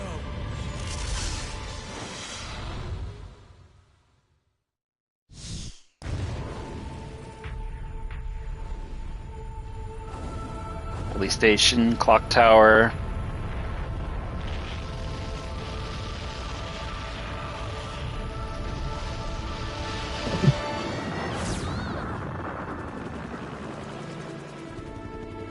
That's it. I've had it. This time they've gone too far.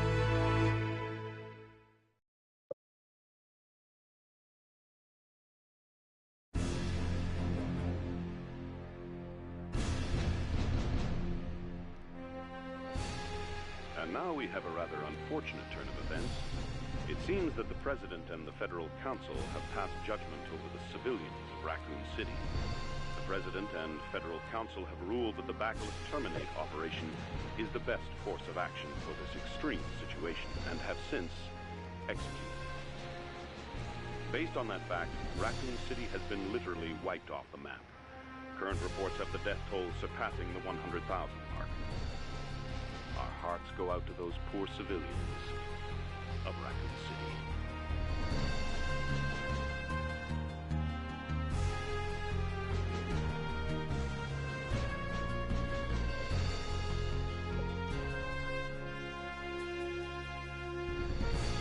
And that will conclude Resident Evil 3, the OG version. You know, I actually am really tempted to play it again, because I didn't get to show the other outcome of the other scenario choices in that sequence. So I'm not really sure. I'm not going to do it. It really wouldn't be. I mean, I could probably do it, but do I really want to? I mean, I still gotta play 4, 5, 6, 7, Village, Revelations 1, Revelations 2. So it's kind of a suggestive thing that I can probably pursue, but I was very happy with it. I've always liked the OG version of Resident Evil 3, largely because of the fact that it has such a measurable experience to be had in the sequence of that whole playthrough. I mean, and this is the reason why I really felt so annoyed that the remake cut so much content. The Gravedigger boss fight, Raccoon City Park, the Dead Factory, the cemetery, revisiting the uptown and downtown areas. Like, we had to basically get the parts necessary to get the trolley, the cable car working. And it was really frustrating when we got the remake. And yeah, they did a great job. I'm not saying they didn't do a good job. I'm not gonna totally knock it. It was a good game, but they could have did better. And I think it's just really sad that we had to take a bit of a, I wouldn't say a bath, but we had to take a couple of shortcuts and short steps. You know, it was, I don't know. It has mixed feelings. I have mixed feelings for it. And the fact is, should it have been that way? No. But the fact is, that's what we got. So, but, it wasn't too bad. but the OG definitely is where it is for me. So as you can see, we got a grade E, but that's because we used a lot of first aid sprays. Number of saves was 8. Time was 5 hours and 30 minutes, and with that completion, we now have access to the Mercenaries Extra Battle Game mode, which we can basically play as Mikhail, Carlos, or Nikolai. Um, each one with varying degrees of difficulty. The whole point behind this Mercenaries mode is essentially to save civilians. And saving civilians is essentially the goal. As each civilian you save, when you complete the game mode, depending on how much you save and how much and you get a big bonus if you actually complete the mission. You start where the area where the cable car is, and then essentially you pay visits to the varying locations as you travel from the downtown area to the uptown area to get to the warehouse where Jill starts her game. So you start at the cable car, and you essentially need to make your way through the various areas innumerable and sequential to the fact of that basic in that measure. Depending on how good your character is will essentially determine how successful you are. Now there is a total of a number of civilians you can rescue, including Carlos, Nikolai, a waitress, Marvin Branna, and Dario Rosso. And I'm sure there's more in that lineup that you can save as well, but it's essentially basically that in that order. I may play one round of it just to show you how the effectiveness of it is. Um, Hopefully I'm not too rusty. If I am a little rusty, I apologize. It's been a long time since I played this, but this was one of the game modes that they cut from the fucking game, and I was really pissed off about it because you could have added Tyrell, you could have added Murphy, you could have run the mercenaries mode, start to bottom, top to bottom, start to finish, left to right, inside and out, and front to back. I mean, and the fact is they didn't do that. They went with some generic mercenary. They went with some generic multiplayer survivors game mode, which nobody fucking played. I didn't play it, but they passed this up for that. Make it make sense, because it don't make sense to me, you know. But anyway, I'm off my soapbox. Once we go ahead and get that thing done, we will have the closet key. The boutique key is essentially going to be the boutique that's in the uptown area. Using this key, you will be able to access a variety of different costumes. An army costume for Jill, Dino Crisis Regina costume for Jill, the Stars uniform for Jill. You essentially can access these all, and you actually unlock more as you complete the game. So completing the game multiple times will get you more bonuses. And the same with the Mercenaries mode. If you complete it, you get a big book of money, and you can use it to buy infinite weapon ammos. And after you complete each game mode, you get an epilogue for each character. So in this case, we got Jill. After escaping the city, Jill set out to join Chris Redfield. However, all she found was an empty hideout of Chris's. On the floor was Chris's knife. Jill left without hesitation because she firmly believes that Chris is still alive. She will search for him until she finds him, and then they can go and put an end to Umbrella. And you basically get 9 epilogues. I will say, because I'm not going to play them all, you will get Jill, Claire, Leon, Chris, Ada, Hunk, and I'm trying to think who the other ones are. Sherry is another one. Yes, Sherry Birkin from Resident Evil 2. So there's 7. I don't think there's anyone else I can think of. If there is somebody, go ahead and let me know in the comment section. I'm a little rusty still because I haven't played this in like a couple of decades. So my memory is a bit kind of uncoordinated in that regard. So if you know all the epilogues and what they are, feel free to leave them in the comment section. So we're going to go ahead and save that game now. And that will basically present us with a means and measure to basically explore that in that capacity. So go ahead and skip this.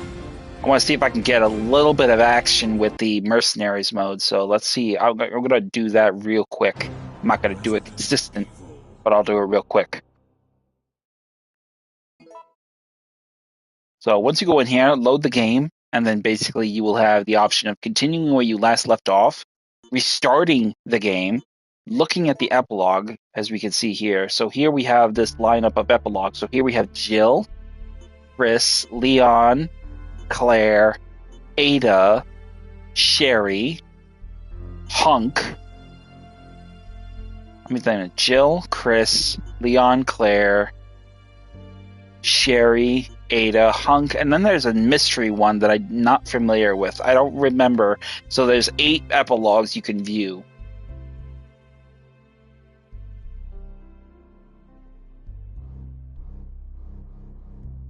I'm so hung up on it now. Now I really want to know who the hell it is. Doesn't matter. But that's essentially when you complete each game. So basically, you would have to replay this game a couple, like at least 9 or 10 times to get everything you need out of it. Resident Evil. So let's go ahead and check the mercenaries mode real quick. This is going to be so fun for me because basically you can get money as you complete your mission. And basically the results will be between 3 characters. So basically you get times between, you play as Carlos, Nikolai, or Mikhail. Mikhail is probably the easiest to play as. Because Mikhail comes equipped with a shotgun, he comes equipped with a magnum, he comes equipped with a rocket launcher, and he comes equipped with a first aid spray and maybe something else. I'm not sure. Carlos is second easiest because he comes with a pistol, a mixed herb, a knife, and a assault rifle. Nikolai is the hardest because he only has a knife, a first aid spray, a blue herb, and a handgun. You're going to be encountering all manners of threats in the mercenaries mode with these characters. Drain demons, hunters, zombies, dogs, crows, Nemesis. In some sequences, you will encounter Nemesis at least 6 or 7 times. In one particular sequence, you will encounter Nemesis at level 2, mutation, where he'll have tentacles. And then another instance, you'll have to fight 2 Nemesis at the same time with rocket launchers. I have seen people play with strategies involving where they can actually get them to fight each other and they start attacking each other. I have never really encountered that or attempted it because I always play with Mikhail, which is the easiest of the characters. I'm a pussy. I have no desire to play with anything harder than I need to be. I don't have any shame at admitting that, but I know when I'm good and when I'm not good. And I mean, Carlos, maybe I would be brazen to try it, but Nikolai, I don't think I would ever attempt to play as Nikolai. I've seen some friends play it, and it is actually quite hard. Saving civilians with Nikolai is near impossible. Carlos can probably save a few of them. Mikhail is the only one player character that I can say I have saved all hostages or civilians with. Survivors, essentially, is the better term. But once you complete the mission, depending on how many survivors you save, how much time you took, and if you manage to reach the end of the mercenaries mission, you get a big bonus in money. As you can see, I don't have anything yet, but you get a big payout. Now, the payout you get is essentially going to allow you to buy what? Well, you can get a infinite M4A1 assault rifle with $2,000. You can get an infinite grenade Gatling gun for $3,000. You can get an infinite rocket launcher for $4,000, and then for $10,000, you can get infinite weapons. You can get infinite ammo for every weapon in the game: handgun, shotgun, magnum, grenade launcher, and just everything. You will come equipped still with your standard weapon that is essentially not infinite ammo, but you will find these weapons respectively in the storage box when you get there. So if you're looking for the cream de la creme, this is what you want to work towards, especially in these departments. If you're a masochist and want the goods, you're going to need to run mercenaries a good couple of times to get this. It's definitely probably in your best interest to go the extra mile, especially if you're playing on hard difficulty. So, but let's give it a shot. Let's see how far I can get. I don't think I'll get very far, but we'll see.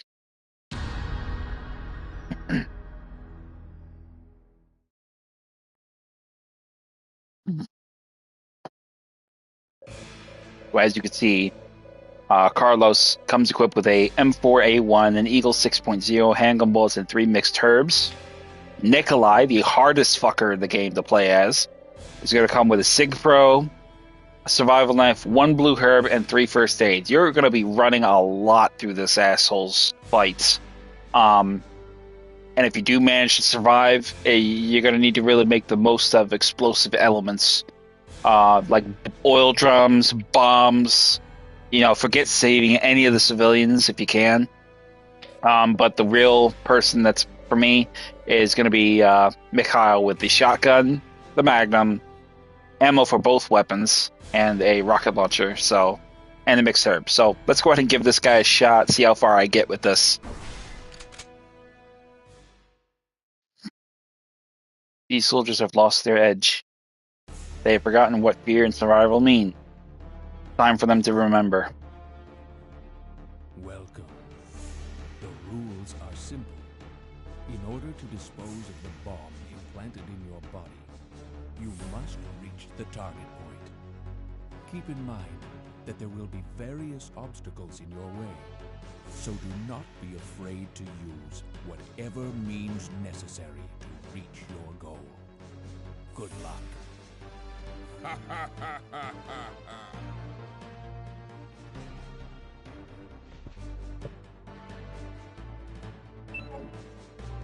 So as soon as we get going, go ahead and run out through the gate and then get moving. You start off with 2 minutes.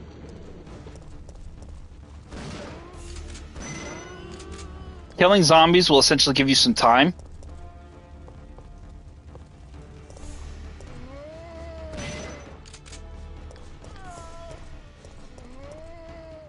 You don't want to kill every zombie, though. You want to get moving because you don't have a lot of infinite time and you don't have a lot of ammo.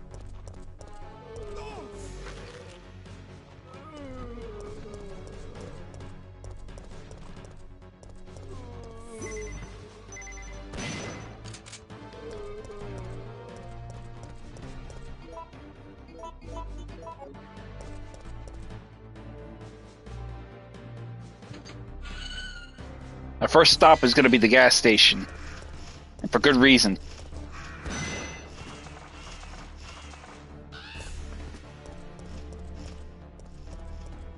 Because there's going to be a survivor there. You want to try to get there before a minute is up, because basically, the survivor will be problematically not in a state of actually being able to work on it, so... Oh, fuck it.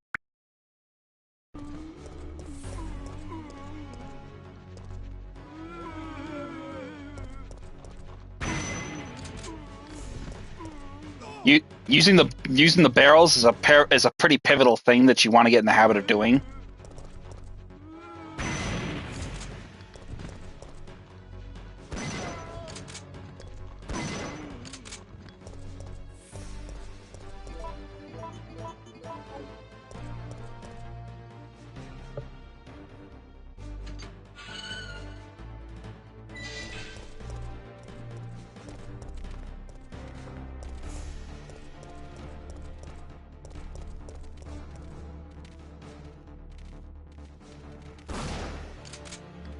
Come on, boy.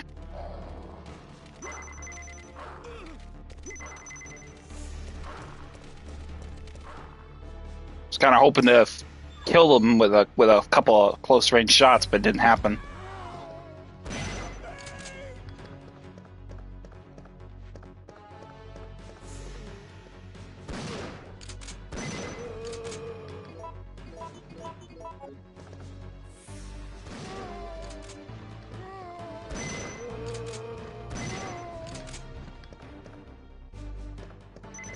And with Dario rescued, you'll get a 20-second bonus, and then he will also drop you an item. In this case, it'll be shotgun shells. So grab them and get out of here. Our next stop will be the newspaper office. So let's see about getting there.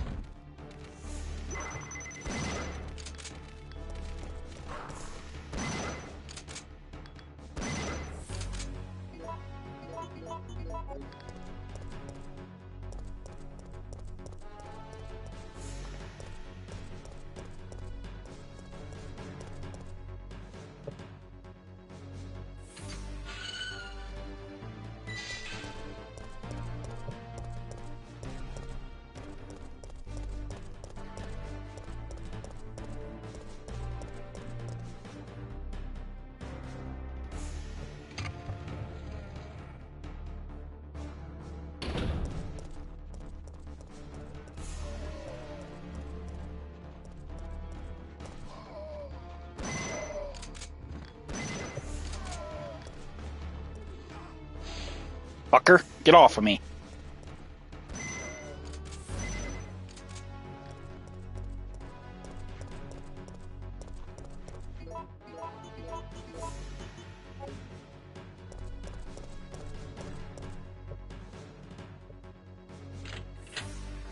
So once we get to this point, we're gonna have a few threats in our way. Like right away, you're gonna have hunters in this room. So drop this one.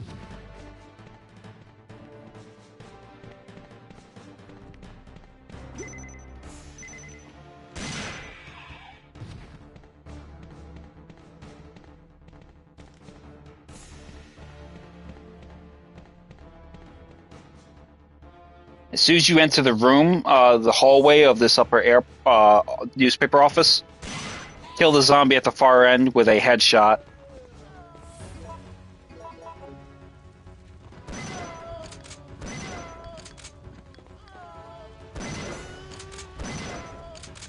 Grab her. She will drop you some supplies and run out of the area. In this case, it'll be shotgun shells. Reload your shotgun. Reload your magnum. Keep moving. Now we're going to head for the kitchen. We're going to head for the restaurant. That's where we will find, I believe, Carlos, I think? So let's head for the restaurant now.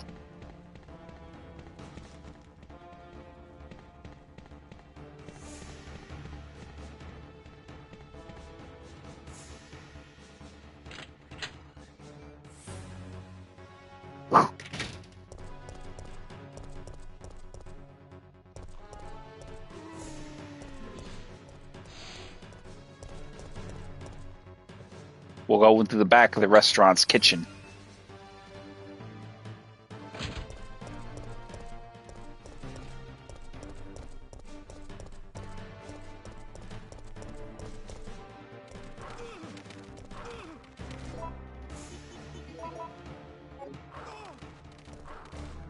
Fucking dogs.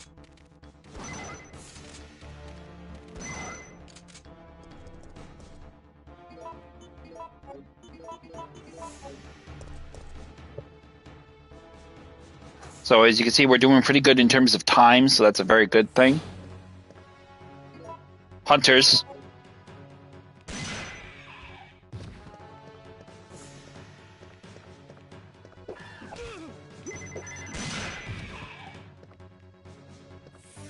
Immediately head down the ladder. There's another hunter up here, but we're not going to worry about it quite just yet. Head down the ladder. This is going to be Brad Vickers.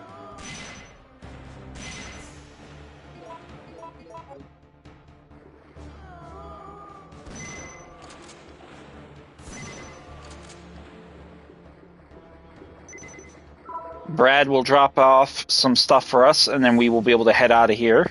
In this case, it'll be some Magnum bullets. Awesome. Thank you, Brad. Reload your weapons. And move it out. Make sure you have your Magnum equipped for that other hunter that's going to be on the upper level above us.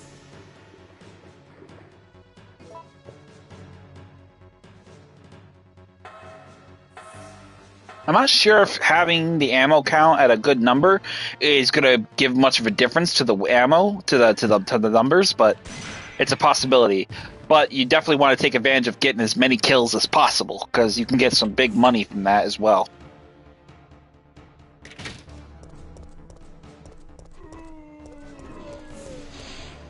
Now, we essentially really want to do is basically get...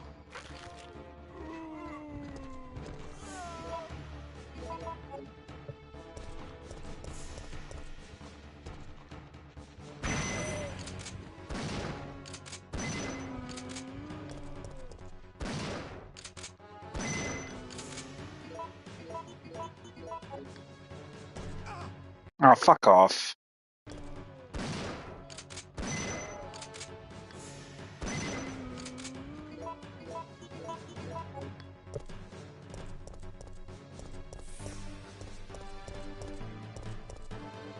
Using the barrels is a good bonus to get in a big number of kills, and especially with bonuses.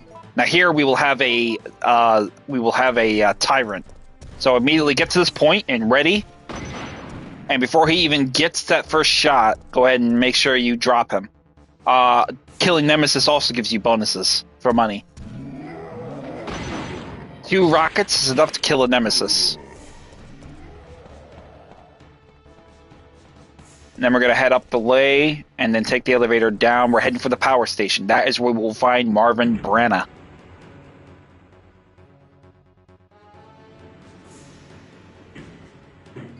It's imperative you save your rocket launchers for the Nemesis.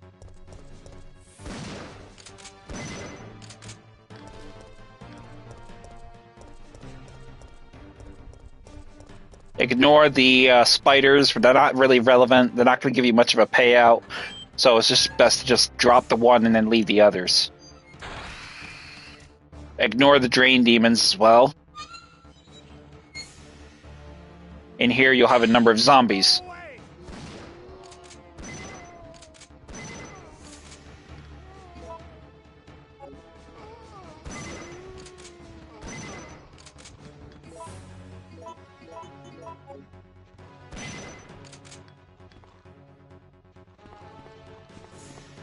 Marvin's not going to be in here, he's going to be in the other one.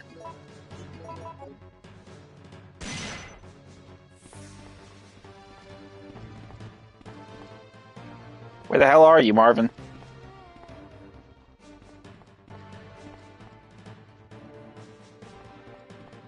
Come on. Marvin will be down on the ground, he'll get up, he'll get out of there, run to the police station, likely just to sit there. And then basically drop you some first aid spray. So we got some healing items. That's good. We can't open that door from this side, so we have to go the long way around. Now we're going to head to the uptown area. Essentially all our work here in the downtown area is effectively over. So we're going to take advantage of the changing the avenue of occupation.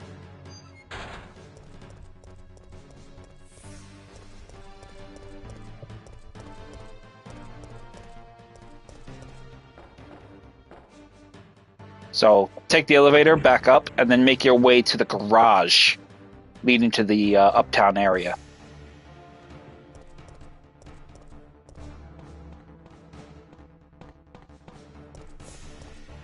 You know, I'm surprised. I'm actually not. I'm not as rusty as I thought I would be. After a couple of decades, I still remember the pattern pretty well. Out here, you'll find a number of hunters. Oh, you fucking dick.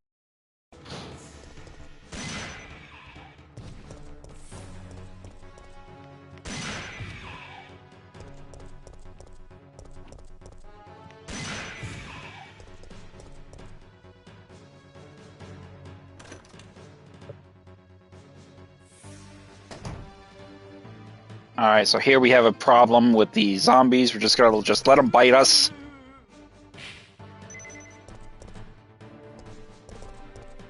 Just the one is all you need. If you're really careful, you could actually step around them pretty evenly. And we're just gonna run right past this other one. And hopefully the others as well. If there's a barrel here, we're gonna use it.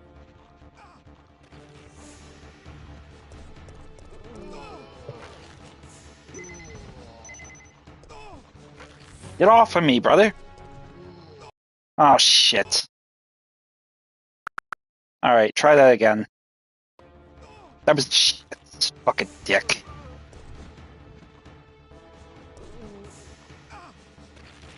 Trying to let him bite me because I'm trying to get him as close as possible so I can get them all with this one explosion.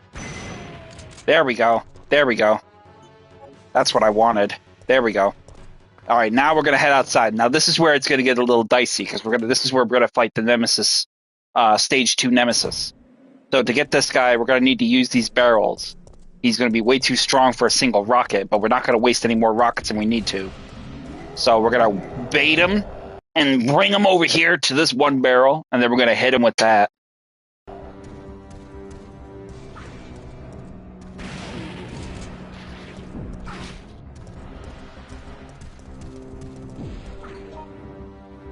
Now why the hell did I do that?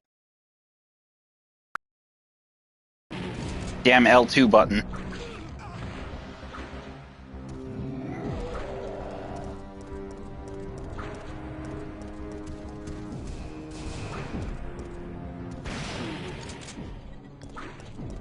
Now do the same thing. We're gonna basically do the same deal from here. Oh, you fucker. Oh, he fucking grabbed me. Oh. Oh, come on.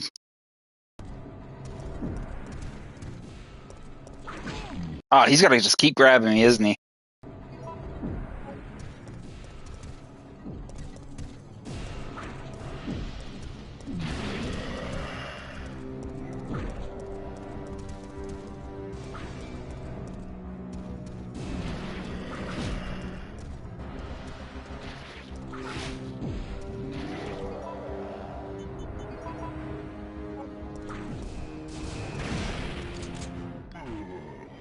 And that's essentially where we want to have it, right there. So we're going to sit tight and we're going to wait for him to get his ass up. Reload your shotgun. We got 6 shells left, so we got to make it work. So wait for him to get up. And then when he goes to grab you, blast him. Bam! That is going to be a $600 bonus right there, just alone. So, and you get 2 minutes on top of it. So it is like the stellar of what you want to shoot for. Now, you're going to have another Nemesis heading through this passage here, leading to the fire hydrant. So, the fire hose, excuse me. So,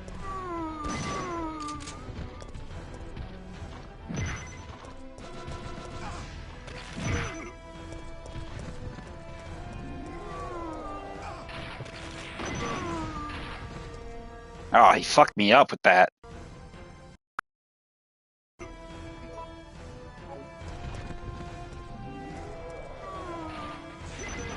Oh, wow, bro. Come on. You're killing me here.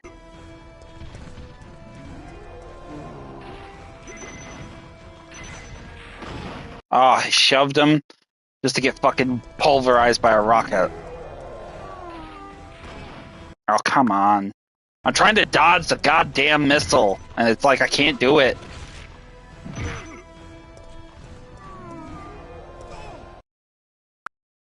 Ah! Irritating asshole.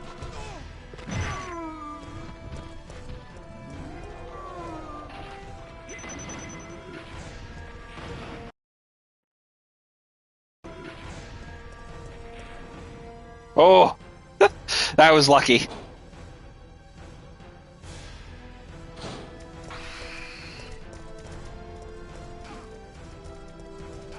Come on, get out of my way.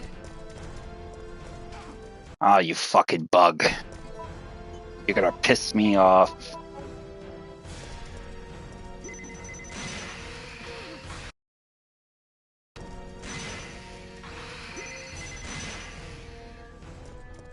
Fucking asshole.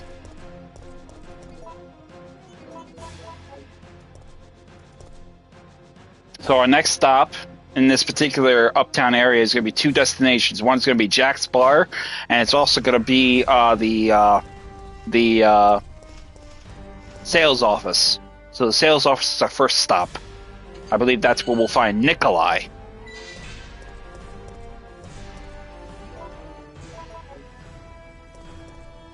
So we're going to run over here and get a lot of these zombies to follow us.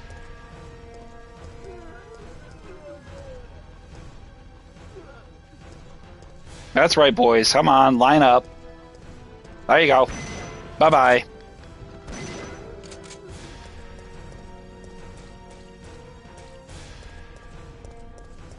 So once we get to this point, we're going to immediately head through here.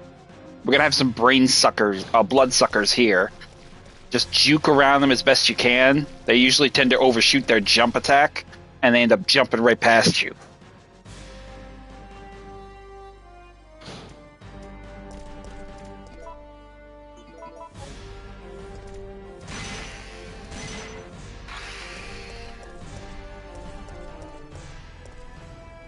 Head into the sales office. There'll be a zombie to your left. Immediately dispatch it with a magnum shot. Or right, excuse me. Have your shotgun ready. 2 will be on both sides. 2 headshots right there. 1 there. 1 there. Have your magnum ready, because there will be hunter gammas in this room as well.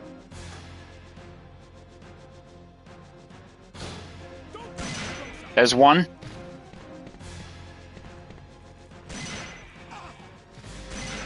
There's two, there's three. Head over here. Nikolai will get up and run out of here like the chicken shit that he is. No neck son of a bitch. We'll go ahead and grab the cash he drops, which will be first aid spray. Very nice. We don't have any ammo in our shotgun, so... But that's okay. We're gonna get the Carlos now. We're gonna help Carlos. We're gonna need to take advantage of the opportunity to really fuck up the Nemesis, because we got some rockets we can use.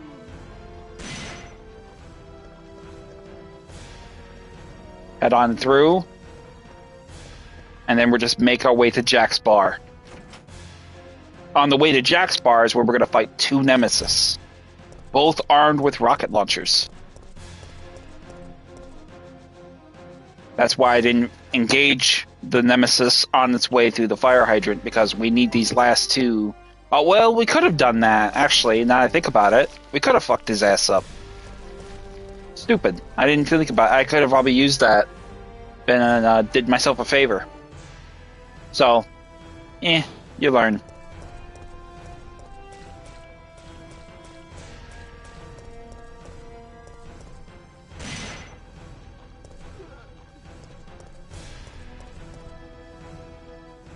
Try to save as many of your magnum shots as you can, because you've actually got no ammo at this point. Ignore the dogs. Just beeline it out of there. Have your rocket launcher ready.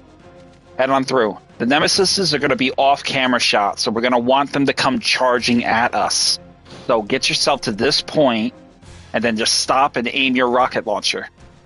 Wait for the first one.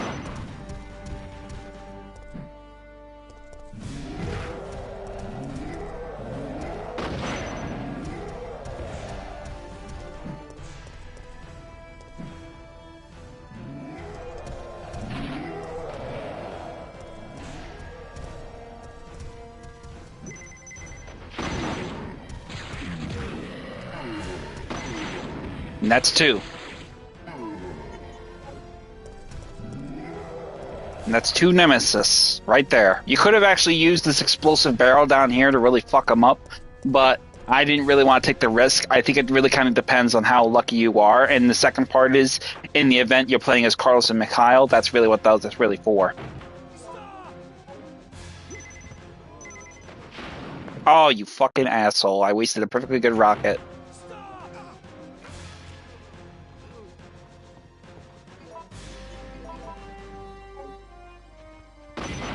Oh, you asshole! What are you doing?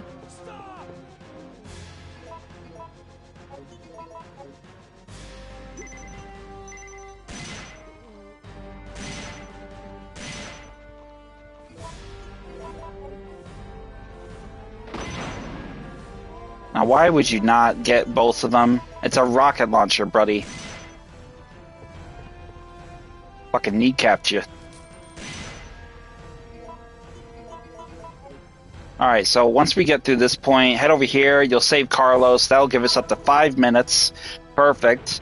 Over here, you'll get some shotgun shells, enhanced version, so we got some firepower. Alright, so once we have that, we're gonna head out through the front door.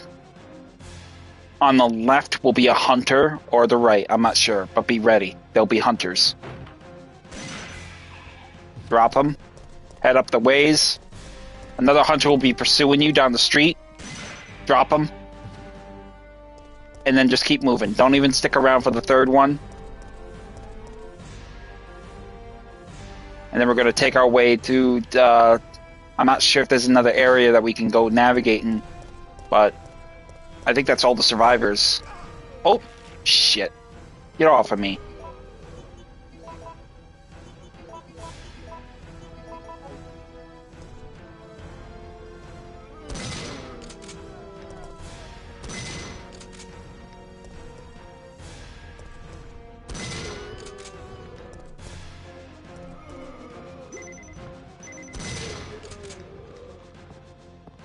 Once we've gotten to that point, we're going to head down the steps here to the left.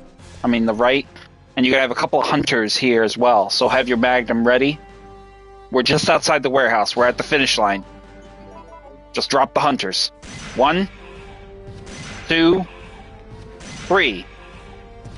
In that order. Bang, bang, bang. Then head inside the warehouse.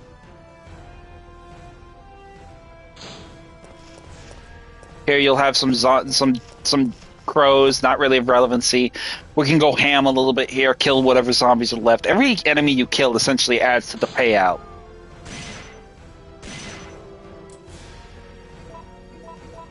Magnum is completely dry. Shotgun action.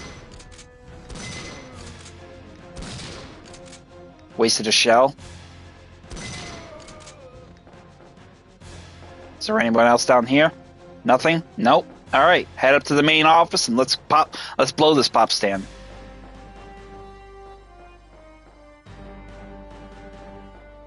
And that'll be it. We got our first completion of the Mercenaries mode and a payout. So, with any luck, that'll give us the money we need for the Infinite M4A1 assault rifle. Now, if you notice, animation-wise, this is Chief Iron's model from Resident Evil 2. The chair, including the whole pointing of the whole thing, it's Chief Iron's. An animation model they repurposed for the Mercenaries mode of Resident Evil 3. 5 minutes. Rank A. Just shy of 200. Ain't that a kick in the nuts? So now we can't... I mean, that's as close as we can hope to get for a run with Mikhail. But, I mean, you run this a few dozen times and you will get the money. But that's essentially what you got to do. You just got to run it again and again and again, and you'll get what you need. So 2 runs essentially could probably get you the AR. 3 runs will get you the minigun, maybe.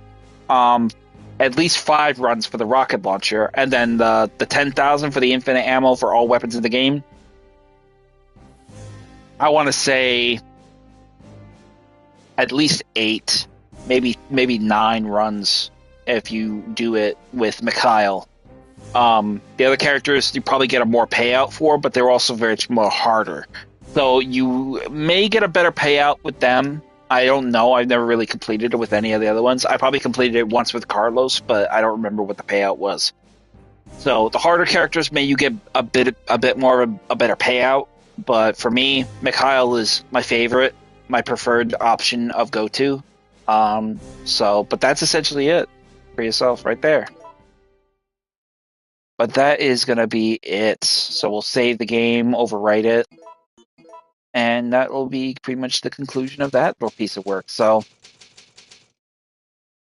when you load the data, select restart to use the items you've purchased. So essentially, restarting the game is essentially how you want to use those items if you bought any infinite weapon items in the game. The same goes with the keys and etc. You know, the costume key and so on and so forth. So, but that's all I got for you guys. So it's been fun. I really was glad to play this. It was definitely a throwback to the classics. I said it before and I say it again, I will always prefer the OG version of Resident Evil 3 to the remake, largely just because of the fact that this was so much fun. I do not knock it, but it is not superior to the OG version. There was just far too many things they cut. There was far too much things that they did differently. Some things I will give credit to, like the Nemesis transformation in the second form was pretty much... I like the second form in the remake better than the second form in the OG version. But the third form in the OG version I like better than the third form in the remake. Essentially, that is pretty much the cumbersome of that fundamentals. I kind of wish they did the model skins for the remake. You know, if you're going to do the classic costume skins for Jill and Carlos and not do one for Nemesis, I mean, come on. Come on. It's lazy. It's no excuse for it. There's no excuse not to do it. And the fact is you know, cutting Raccoon Park, cutting the Dead Factory, cutting the Gravedigger boss fight, cutting a lot of the puzzles, like the water sample puzzle, the clock tower music puzzle, the music box puzzle, Just so many different things that they cut that they shouldn't have cut. But I mean, the OG version is a fun game. I still love it. It's been 20 fucking years since then, and I still love it to this day. I played it when I was 14. I'm 44 now, and I still love playing it. So I'm excited to move on from this, but I am still going to keep playing this well off stream. I'm going to keep getting some of those epilogues. If you really are curious about them, look them up. I'm sure there's plenty of videos out there or dialogues or Wikipedias that essentially will give you the entire lineup of epilogues you get completed the game. I'm certainly not going to play the game 8 times over to get each epilogue for you to see. I could probably play it over and make different choices to give the different sort of play-by-play enactment of what happens if you don't choose what I chose before. Like, I mean, not really. Do I really want to do that? Because essentially, we kind of would be cutting the legs off from under us with the antithesis of basically using. We wouldn't be getting some of the out. We wouldn't be getting some of the bonus drops that the Nemesis would give us if we did that collectively as a whole.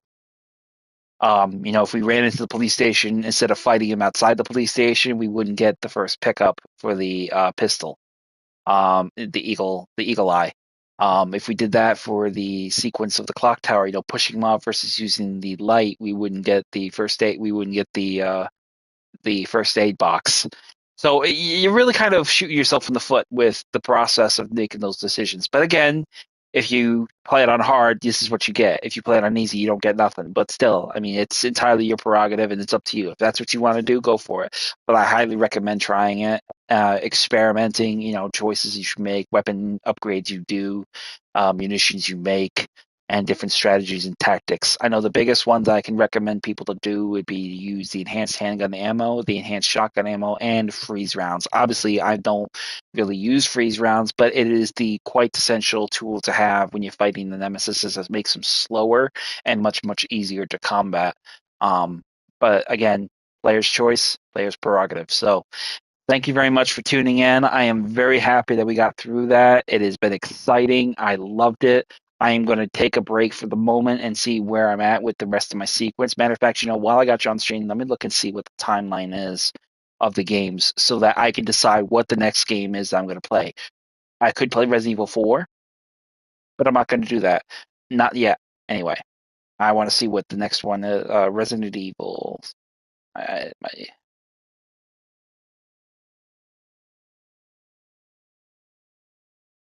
Okay. All right, how to play the games in order. Let's see. Resident Evil 2, 3. Okay. So the next one we're gonna play, and I'm really excited for this because this was a one that I wasn't sure how to go about playing in practice. Is going to be Resident Evil Code Veronica. Now, Code Veronica is another popular Resident Evil title. People have been crying up and down through the freaking comment section and throughout the internet for a Code Veronica remake. Now, what is Code? Well, Code Veronica basically tells the story of Claire. After the events of Resident Evil 2, Claire goes in search for Chris, unsure of where he's at, but essentially knowing he has gone to Umbrella's HQ in Europe. She attempts to break into the HQ and is captured. So the long story short is she has been taken prisoner and she needs to get away from them. Essentially, this will lead to an entirely new sequence of events and terrors, but essentially, this also will put us on the path to another brilliant arc of a new type of virus as the T Veronica virus. Not the G virus, not the T virus, but something illustriously more worse of the two. So that will be our next target mission. That will be our next target game, is Resident Evil Code Veronica. I have it on my system. I am looking forward to playing that for you. So that will be very, very enthusiastic for me to sort of get into that, because that is one game I've been really egging to get my hands on and playing. I haven't started it yet. I did a little tip. I did play a little bit of it just to get myself sort of acclimated with the mechanics again, because my memory is fuzzy. But I'm looking forward to that. So that is what we're going to play next time with our live stream, continuing coverage of the Resident Evil franchise right up to the release of the coveted Resident Evil Requiem, which has become a stellar success throughout the community of Resident Evil. So that is all I got for you guys. Thank you very much for tuning in. Thank you very much for taking the time to check this out. I look forward to playing more of these games in the future for you and going forward with everything else. So feel free to comment any questions, concerns, tips, pointers, lore, or answers that maybe I probably couldn't have answered. Subscribe, turn your notification bell on to stay up to date when I start to stream again. And I will turn in for you guys for the next time in terms of that.